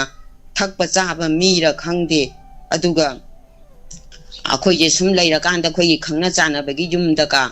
ꯍꯪꯅꯔꯒ ꯃꯣꯏꯔꯥꯡꯗꯩ ꯏꯃꯥꯟꯅꯕꯤ ꯑꯃꯒ ꯂꯩꯗꯤ ꯂꯩꯔꯛꯑꯦ ꯑꯗꯣ ꯃꯣꯏꯒꯤ ꯇꯣꯉꯥꯟꯕ ꯀꯩꯅꯣꯃꯗꯤ ꯁꯨꯝ ꯎꯔꯛꯑꯦ ꯃꯣꯏꯒꯤ ꯌꯥꯝꯅ ꯀꯩ ꯍꯥꯏꯗꯣꯏꯅꯣ ꯈꯪꯗꯦ ꯑꯗꯣ ꯁꯨꯝ ꯂꯩꯔꯒ ꯃꯩꯇꯩꯒꯤ ꯑꯣꯖꯥ ꯃꯌꯥꯝ ꯌꯥꯎꯔꯝꯕ ꯑꯩꯈꯣꯏ ꯃꯩꯇꯩ ꯏꯝꯐꯥꯜ ꯂꯣꯝꯗꯒꯤꯁꯨ ꯃꯌꯥम ꯊꯥꯗꯔꯛꯇꯅ ꯇꯝꯃꯤꯟꯅꯕ ꯈꯣꯠꯄꯗꯒꯤꯕꯨꯗꯤ ꯀꯣꯟꯅꯕꯨꯗꯤ ꯐꯔꯛꯑꯦꯕꯨ ꯃꯣꯏꯗ ꯏꯇꯣꯟ ꯇꯣꯉꯥꯟꯕ ꯑꯩꯈꯣꯏꯒꯤ ꯀꯩ ꯍꯥꯏꯅꯤ ꯃꯤꯑꯣꯏꯕꯒꯤ ꯅꯨꯄꯤ ꯅꯨꯄꯥ ꯈꯪꯗꯦ ꯀꯔꯤꯅꯣ ꯑꯩꯈꯣꯏꯅ ꯌꯥꯝ ꯀꯤꯅ ꯈꯟꯖꯔꯨꯕꯗꯨꯒ ꯑꯗꯣ ꯑꯩꯈꯣꯏ ꯅꯣꯡꯃꯇ ꯁꯟꯙꯥꯗ ꯑꯃꯗ ꯃꯄꯥꯟ ꯊꯣꯛꯂꯛꯇꯦ ꯑꯩꯈꯣꯏ ꯃꯣꯏꯒꯤ ꯊꯛꯄ ꯆꯥꯕꯤ ꯑꯗꯒꯤ ꯃꯣꯏꯒꯤ ꯀꯩꯅꯣ ꯇꯧꯕꯗꯣ ꯀꯤꯗꯅ ꯑꯗꯣ ꯉꯁꯤ ꯈꯪꯅꯤꯡ ꯅꯤꯡꯁꯤꯡꯉꯛꯄꯩ ꯋꯥꯅꯤ ꯁꯥꯔꯅ ꯂꯤꯂꯥ ꯆꯠꯄꯗ ꯀꯩꯅꯣ ꯇꯧꯔꯛꯑꯦ ꯀꯥꯏꯅ ꯇꯥꯕꯗꯨꯗ ꯃꯇꯝ ꯀꯨꯏꯔꯕꯒꯤ ꯑꯩꯈꯣꯏꯅ BA ꯇꯝꯈꯤꯕꯒꯤ ꯋꯥꯔꯤꯗꯣ ꯑꯗꯨꯝ ꯅꯤꯡꯁꯤꯡꯉꯛꯑꯦ ꯁꯥꯔ ꯑꯗꯨꯗ ꯆꯨꯝꯅ ꯁꯨꯝ ꯑꯩꯁꯨ ꯉꯁꯤꯗꯤ ꯐꯣꯟꯁꯨ ꯇꯧꯗꯕ ꯀꯨꯏꯔꯦ ꯑꯁꯤ ꯍꯥꯏꯕ ꯑꯣꯏꯅ ꯁꯨꯝ ꯃꯌꯥꯝꯗ ꯐꯣꯡꯗꯣꯛꯆꯕ ꯑꯣꯏꯅ ꯃꯣꯏꯒꯤ ꯅꯦꯆꯔ ꯑꯗꯒꯤ ꯀꯔꯤ ꯍꯥꯏꯗꯧꯅꯣ ꯈꯪꯗꯦ ꯑꯗꯣ ꯑꯩꯅ ꯃꯇꯝꯗꯣ ꯈꯟꯈꯤꯑꯕ ꯑꯗꯨꯒ ꯀꯩꯒꯤꯅꯣꯅꯦ ꯑꯩꯈꯣꯏ ꯃꯩꯇꯩꯁꯤꯡꯁꯤꯅ ꯁꯩꯁꯤꯗ ꯑꯩꯈꯣꯏ ꯀ꯭ꯋꯥꯁꯤꯕꯥꯏꯗꯩꯒ ꯑꯃꯗꯩꯒ ꯃꯩꯇꯝꯗꯩꯅꯦ ꯑꯗꯨꯅꯦꯅ ꯊꯥꯞꯅ ꯃꯣꯏꯅ ꯑꯁꯤꯗ ꯂꯥꯛꯑꯒ ꯈꯨꯟ ꯍꯣꯡꯗꯔꯛꯏꯁꯤꯕꯨ ꯀꯥꯏꯅ ꯑꯩꯅ ꯈꯟꯈꯤꯑꯕ ꯍꯧꯖꯤꯛ ꯑꯗꯨꯝ ꯃꯇꯝꯗꯨꯗꯤ BA ꯍꯥꯏꯖꯔꯁꯨ ꯑꯉꯥꯡ ꯑꯣꯏꯅ ꯂꯩꯇ ꯂꯥꯏꯔꯕꯒꯤ ꯑꯗꯒꯤ ꯑꯌꯥꯝꯕꯅꯗꯤ ꯁꯥꯔ ꯑꯗꯨꯒꯨꯝꯕ ꯑꯣꯏꯕꯖꯥꯠꯅꯤꯀꯣ ꯁꯨꯝ ꯈꯨꯗꯣꯡ ꯆꯥꯕ ꯁꯨꯐꯝ ꯅꯣꯝꯐꯝ ꯑꯗꯒꯤ ꯃꯣꯏꯒꯤ ꯑꯩꯈꯣꯏ ꯍꯤꯗꯥꯛꯁꯦ ꯊꯣꯡꯕꯩ ꯈꯣꯠꯄꯩ ꯑꯗꯨꯝꯕꯒꯁꯦ ꯑꯩꯈꯣꯏ ꯃꯩꯇꯩꯅ ꯌꯥꯝ ꯇꯧ ꯂꯩꯔꯝꯃꯦꯕ ꯑꯗꯨꯝꯕꯒꯤꯗ ꯁꯨꯝ ꯍꯣꯡꯊꯅꯈꯤꯕ ꯃꯥꯜꯂꯤ ꯃꯣꯏꯁꯦ ꯑꯗꯣ ꯃꯇꯝꯗꯨꯗ ꯑꯩꯈꯣꯏꯗꯤ ꯀꯤꯕ ꯑꯃꯗꯤ ꯑꯗꯨꯝ ꯐꯥꯎꯈꯤꯑꯕ ꯃꯣꯏ ꯃꯑꯣꯡ ꯃꯇꯧ ꯀꯔꯤ ꯀꯔꯥꯁꯦ ꯑꯗꯨ ꯅꯤꯡꯁꯤꯡꯖꯔꯛꯄ ꯁꯥꯔ ꯑꯗꯨꯒ ꯁꯥꯔꯒꯤ ꯏꯟꯁꯄꯦꯛꯇꯔ ꯇꯌꯥꯏ ꯌꯥꯝ ꯐꯖꯩ ꯉꯔꯥꯡꯒꯤ ꯆꯨꯔꯥꯟ ꯊꯥꯕꯗꯨꯁꯨ ꯇꯥꯖꯔꯤ ꯑꯗꯨꯒ ꯖꯤꯔꯤꯕꯥꯝꯒꯤ ꯑꯋꯥꯕꯗꯨꯁꯨ ꯅꯨꯡꯉꯥꯏꯖꯗꯦ ꯁꯥꯔ ꯑꯗꯒꯤ ꯑꯩꯈꯣꯏꯒꯤ ꯀꯔꯤ ꯂꯛꯈꯤꯄꯤꯌꯥꯔꯤ ꯊꯣꯡꯉꯥꯝꯗꯨꯁꯨ ꯖꯤꯔꯤꯗ ꯂꯩꯈ꯭ꯔꯕꯅꯦꯕꯀꯣ ꯃꯥ ꯂꯨꯍꯣꯡꯈ꯭ꯔꯕꯅꯦꯕ ꯑꯗꯨ ꯑꯁ ꯌꯥꯝ ꯅꯨꯡꯉꯥꯏꯇꯕ ꯐꯥꯎꯖꯥꯠꯅꯤ ꯑꯗꯨ ꯃꯣꯏ ꯑꯗꯨꯋꯥꯏꯗꯤ ꯀꯌꯥꯃꯛꯇꯤ ꯌꯥꯝꯅ ꯌꯧꯗꯦ ꯍꯥꯏ ꯑꯩꯈꯣꯏꯒꯤ ꯖꯤꯔꯤ ꯍꯥꯏꯖꯔꯁꯨ ꯌꯥꯝꯅ ꯊꯥꯞꯄ ꯑꯩꯈꯣꯏ ꯁꯤꯗꯁꯨ ꯆꯤꯡ ꯃꯥ ꯂꯩꯕ ꯁꯨꯃꯥꯏꯅ ꯂꯩ ꯃꯥꯅꯦ ꯑꯩ ꯅꯍꯥꯟ ꯐꯣꯟ ꯇꯧꯔ ꯍꯪꯕꯅꯦ ꯂꯛꯈꯤ ꯅꯪꯕꯨ ꯀꯃꯥꯏꯅ ꯇꯧꯔꯤꯒꯦ ꯁꯤꯗ ꯊꯣꯛꯂꯛꯑꯒꯦꯔꯣ ꯍꯥꯏꯕꯗ ꯏꯅꯦ ꯍꯧꯖꯤꯛ ꯐꯥꯎꯗꯤ ꯌꯧꯗ꯭ꯔꯤꯌꯦꯅ ꯍꯥꯏꯔꯛꯑꯦ ꯁꯥꯔ ꯑꯗꯨꯃꯁꯨ ꯁꯨꯝ ꯇꯝꯖꯒꯦ ꯍꯣꯏ ꯃꯐꯝ ꯌꯥꯝꯅ ꯆꯥꯎꯏ ꯖꯤꯔꯤ ꯌꯥꯝ ꯆꯥꯎꯈ꯭ꯔꯕ ꯃꯐꯝꯅꯤ ꯑꯗꯨꯒ ꯃꯐꯝ ꯈꯨꯗꯤꯡꯃꯛ ꯂꯣꯏꯅ ꯄꯥꯛ ꯁꯟꯅ ꯌꯧꯕꯗꯤ ꯅꯠꯇꯦ ꯑꯗꯨꯒ ꯍꯣꯏ ꯃꯦꯗꯥꯝ ꯊꯥꯒꯠꯆꯔꯤ ꯑꯗꯨꯒ ꯆꯨꯔꯆꯥꯟꯄꯨꯔꯗ ꯈꯨꯟ ꯃꯌꯥꯝ ꯂꯩꯔꯤꯅꯤꯗꯅ ꯑꯩꯈꯣꯏ ꯃꯩꯇꯩꯒꯤ ꯌꯨꯝ ꯃꯌꯥꯝ ꯂꯩꯔꯝꯃꯤꯗꯨꯅꯤ ꯑꯗꯨꯗꯒꯤ ꯆꯨꯔꯆꯥꯟꯄꯨꯔ ꯅ꯭ꯌꯨ ꯃꯥꯔꯀꯦꯠ ꯀꯥꯏꯗꯣ ꯑꯃꯨꯛ ꯏꯀꯣꯟ ꯀꯣꯟꯅ 2021ꯗ ꯆꯠꯂꯤ 21ꯗ ꯑꯀꯣꯟꯕ ꯂꯥꯟ ꯇꯧꯗ꯭ꯔꯤꯉꯩ ꯃꯃꯥꯡ ꯑꯗꯩꯗꯤ ꯆꯠꯂꯦ ꯍꯥꯏꯇꯥꯔꯦ ꯑꯗꯨꯗ ꯆꯠꯄꯗ ꯃꯐꯝꯗꯨꯗ ꯂꯩꯕ ꯑꯇꯩ ꯑꯩꯈꯣꯏꯒꯤ ꯗꯥꯏꯃꯟꯒꯤ ꯐꯦꯃꯤꯂꯤ ꯃꯌꯥꯝꯁꯨ ꯂꯩ ꯎꯅꯖꯔꯛꯑꯦ ꯌꯨꯝ ꯆꯪꯗꯅ chinaw sing me ama hai tare kuch tasu call toro pa yor pa ibom cha hoy pe ba te me ama hai tare changui ima kethel market khoi gi du da mai te nu pi ngak ta dum yana ra pham ba moi dum stripe shu yawe du ga te shu yawe te community sing ha tare ima bel sing me am pham insang na pi ga chang ga leire du ga po lei ba cha ba ima te ai ni ne te ai se khoi chor chanpur yo re ne ga ni ma bel sing ga nung si na insang na pi ga hapak pa me am toro ko sing nung si kethel lu pham hui me ama sinin thoi sinin puno moksi adan masina khoi de budi han manati thaga chari madam saruga birak thank you matangi kolar da khudong sa ba pijari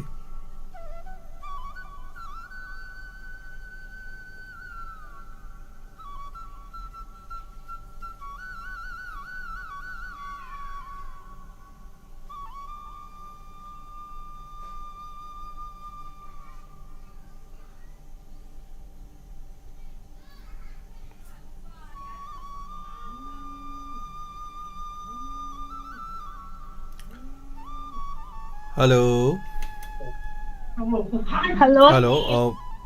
hello tamo kainom ta haijage tawba tamo minga lephang ga sem tang hanai bi se kaino singjal mai de gi ne tamo mingna merinda tamo kaigumba mateng amta lawjage yagadra tamo kaino ne ai gi ai akoi ai popo mama gi manaw nupi ko manaw nupi je kaino da naurem thong da mayum panba ada kaino sasagi mai nu kaino su leigi drebu ko ada mata nupi ama khag leijaba mata nupi sina sahi ani hairakpa sida angang mapa su leigi dreba adagi hojik se angang je sahi 10 di haire e mamang sahi da angang je maya je kaino maya satpa salu bodagi I khakta da na yari je pom thorak bodagi ma je hospital da puba hospital da puru bodagi ma je test kai tawruba matam da leukemia je confirm ta greba adudagi maje treatment horaga phana kuina cancer hospital da maje treatment toraga leirakpaneba adagi maje leukemia je free oire na doctor na hairakpadagi maje yumda discharge toraga leiba tha mari ahum makhai mari pharakpasida mu ngarang na han je date 6 da mu maje yari je pom thorakpadagi fever lakpadagi hospital da mu khatsayeba ko ada maje hanagi ta to mu hanjale hojiksina mu bone marrow transplant tawdadi yararoi na doctor na confirm tareba adudagi maje nahan date 8 ta maje delhi da kudak ta satkhrebu ko angang je masa sondarakpadagi hojik ngarang dagi treatment hogre ada hojik se doctor na 30 lakhs the na kaino tawbiyo na haire eba erense ada hojik se mamang da su paisa me am su sangre dagi angang mapa su leitaba dagi hojik se maje mama je 5 lakhs muktang dagi he na paisa je leiraktre bu ko ada ngarang je akoi chacha na singjamai 360 do aduda su kaino kitang mateng pangbina ba na ngarang je haijer khre bu ko ada hojik se atai mateng kai lobam kai leige na miron su leitabani na akoi ningon gai mayam punjalaga koi je sum khana ba hai tare ada tamogi kaino je phone tamo da su phone tawjarakpane tamo na su site gi mateng kai loba ya ba ada hojik se 360 na tawri do dum phai 360 gi do dum moi dum ton ba phai aduga mayam su dum chamane hai tare 360 da yauri ba koi son yauri mi je dum common oi hai tare koi ani na tawsalu ba dai koi dai tawri ba mi moi dai tawri do so moi da su khai re koi da su khai ge na la oi ba ko aduga hojik se ram lai bok thi ba hai ba tai kariguma lan sin alam da tar di ayamna aduguma se mateng pangna ba su yam tholok da ba hojik ti lan sin hai ba tare koi da yamna mateng pang ba singam da lei hojik se koi yam kana jiri gi hai ba tare jiri da hojik lei ri si cha ba thak pa kano tawdi hai ba gi hojik si sel khaina ba gi wari ne khon toromi se ado hojik sel khaina ba se haubuda ngari hai tare ngarang ngasi ga hauda ngari hojik pa ba lising ani hom bo yodri ado sumaina khaina raga mayam da awana ma putho kan da ne ba tawri si aduna si khakta su mung na tan hai tare cancer gi kidney fail oi ba gi pareng sana lei ba de hojik se family member 30 ge 6 hena lei ba madu mayam se awana se sumaina to ba khoi ju lei jada bani khoi ju sumai to bani khol yon bani sigum wa ba mayam se khara madi ne chal sumaina khoi de waro gi bsum yauri ni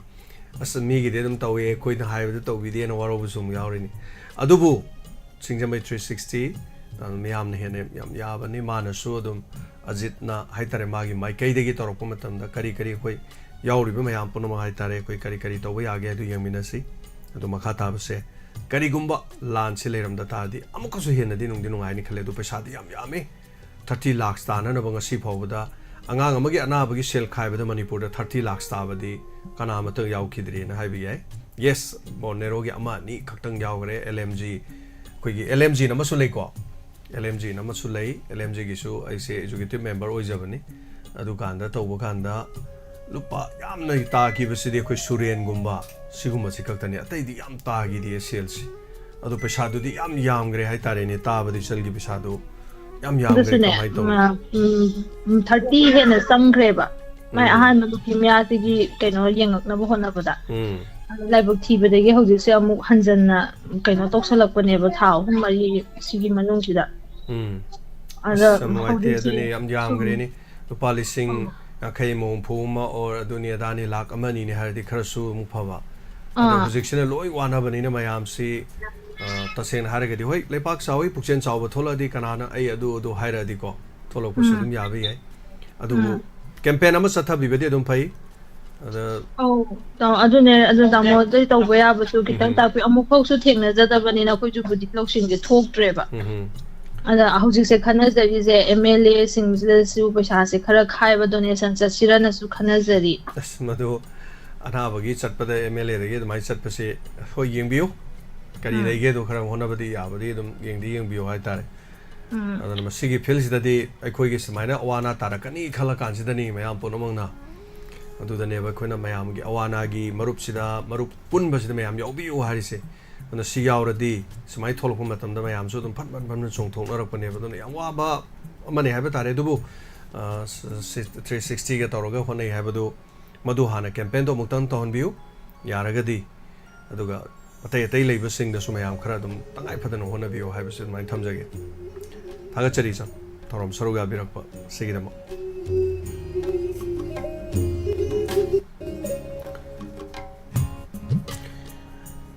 नुंगाइते सुमाइना अंगांग मसा नुपी मसा अमदगा तौबदो सम cancer गी सुमाइ तौ यानदगी थोबालदगी लेखिद्रे थोइबी नम तौबदो मागिरि मुंग मनुंग वाखिबदो निंसिंगे कक्चिंगदगी cancer गी दमा प्रेमना कोइ मतेंग पांगी प्रेम गी मचागी कोई मैं आप पुनमक ताबीरीब मैम तौरकान लुपा 65,000 कोई मतेंग पांगी खाइगे न खाइबदा कोई 65 दे ताब ngam अदुबु अखोइगी मदुगी कैंपेन दुदगी हाइतारे कक्चिंगी खुन माइकैदगी कक्चिंग लेरिबा तोंगा तोंगानबा नुंगाइ फबै मुंग मनुंग अदुगा अवाना सुबा नोंबा तौबा कक्चिंग लोमदगी इमुंग दुदा लुपा लाम खाइगुमा पांगबिरकी अदुगा आइगे तिनजबा मरुपते कोइ तयामा कक्चिंगदगी तयामा चैरिटेबल ट्रस्ट की मखादगी लुपा 12,13 मतेंग पांगजकी अइना कोरोना नाद्रिंगेगी नुमित तरुनी तरेनी की ममांगदा हाइतारे अदु नतना हाइतारे दो कैंसर नारे कोले आई सा नारे लुपा लाख यांखै चंगदुरी हुंफु चंगदुरी हाइ कांजिदा हौजिक लैबा मणिपुर की सिचुएशन जिदा कनाना थोपिरगा मदु याम सेनफम जि लाकदुरी खनबदा इ मथा से हाइतारे होजिकी हाइबिरम मयाम करी फाउबी वाखंदा हेलो हेलो सार्जन सुबा नै इराइ थोनो चरि आई सिंगे मे नॉक तापी हो जानो अरे अखोई जे डिस्ट्रिक्ट क्या लेदोरी के होइबो सम खंगजबनि को आई हाइजा मणिपुर जे लुसले हाइबी वानिदा अदुन डिस्ट्रिक्ट के यामना पिछलपै मो उछलपा हाइतारे ने कोसा अदि वाइजे सम फोंदो केनिबा आई वाखनदि लैबा मयामजिना वाखनदो तामिना तागदि याम नुंगाइना लैमिनबा जाबा सफमनि हाइबा तारे अꯩꯅ ꯋꯥꯡꯕꯁꯤ ꯁꯥꯔ ꯀꯩꯅꯣꯝꯗ ꯍꯦꯛꯇ ꯄꯟꯅꯤꯡꯉꯦꯕ ꯑꯗꯨꯗꯨꯅ ꯑꯩꯁꯦ ꯑꯌꯥꯝꯕ ꯃꯇꯝꯗꯁꯨ ꯐꯣꯟꯁꯦ ꯇꯧꯖꯔꯛꯇ꯭ꯔꯕꯅꯤ ꯐ꯭ꯔꯤ ꯑꯣꯏꯅ ꯉꯥꯡꯕ ꯌꯥꯕꯒꯤ ꯀꯩꯅꯣꯗꯨꯃ ꯄꯤꯕꯤ ꯇꯥꯔꯒꯗꯤ ꯌꯥꯝꯅ ꯐ꯭ꯔꯤ ꯑꯣꯏꯅ ꯉꯥꯡꯊꯔꯛꯄꯁꯨ ꯑꯗꯨꯝ ꯌꯥꯕ ꯃꯗꯨꯗꯤ ꯑꯩꯈꯣꯏꯗꯗꯤ ꯌꯥꯗ꯭ꯔꯦ ꯐꯦꯁꯕꯨꯛꯇ ꯐꯝꯃꯒ ꯍꯦꯛꯇ ꯍꯥꯏꯕꯤꯌꯣ ꯑꯣꯖꯥ ꯅꯣꯕꯤ ꯐꯦꯁꯕꯨꯛꯇ ꯐꯖꯅ ꯐꯝꯕꯤꯔꯣ ꯑꯗꯨ ꯃꯣꯔꯥꯝ ꯊꯥ ꯑꯗꯨꯝ ꯍꯥꯏꯕꯤꯌꯨ ꯀꯩꯅꯣ ꯀꯩꯝ ꯀꯥꯏꯗꯦ ꯃꯅꯤꯄꯨꯔꯁꯦ ꯗꯤꯁꯇ꯭ꯔꯤꯛ ꯑꯗꯨ ꯈꯛꯇ ꯉꯥꯏꯔꯦ ꯀꯥꯏꯅ ꯑꯩꯅ ꯁꯤ ꯐꯝꯃ ꯉꯥꯡꯕꯁꯦ ꯍꯣꯔꯦꯟ ꯑꯩ ꯑꯗꯨꯝ ꯂꯧꯈꯠꯄ ꯂꯥꯛꯀꯅꯦꯕ ꯑꯗꯨꯅ ꯑꯗꯨꯝ ꯋꯥꯗꯣ ꯑꯩꯈꯣꯏꯅ ꯍꯥꯏꯕ ꯌꯥꯗꯦ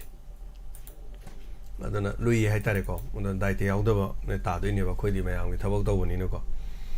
ꯑꯗ ꯇꯤꯚꯤ ꯆꯦꯅꯦꯜꯗ ꯅꯪꯅ ꯐꯝꯃꯒ ꯃꯅꯤꯄꯨꯔꯒꯤ ꯗꯤꯁꯇ꯭ꯔꯤꯛꯁꯤ ꯅꯪꯅ ꯑꯗꯨ ꯈꯛꯇ ꯉꯥꯏꯔꯦ ꯍꯥꯏ ꯃꯔꯝ ꯀꯩꯒꯤꯅꯣ ꯀꯥꯏꯅ ꯅꯈꯣꯏ ꯂꯩꯕꯥꯛ ꯊꯨꯒꯥꯏꯕ ꯌꯥꯎꯔꯤꯔꯣ ꯅꯪ ꯑꯦꯟꯇꯤ ꯅꯦꯁꯅꯦꯜ ꯑꯣꯏꯕ꯭ꯔꯣ ꯀꯥꯏꯅ ꯇꯧꯔꯛꯀꯅꯦꯕ ꯑꯗꯨ ꯃꯗꯨꯃꯗꯤ ꯑꯩ ꯌꯥꯎꯖꯔꯣꯏ ꯖꯅꯥꯎꯕꯤ ꯑꯗꯨ हाइबगिदि कम कायदे मैं फमगने फेसबुक पर थालो दुगा दाक्स अदुम हाइबि थागचरे ना भाई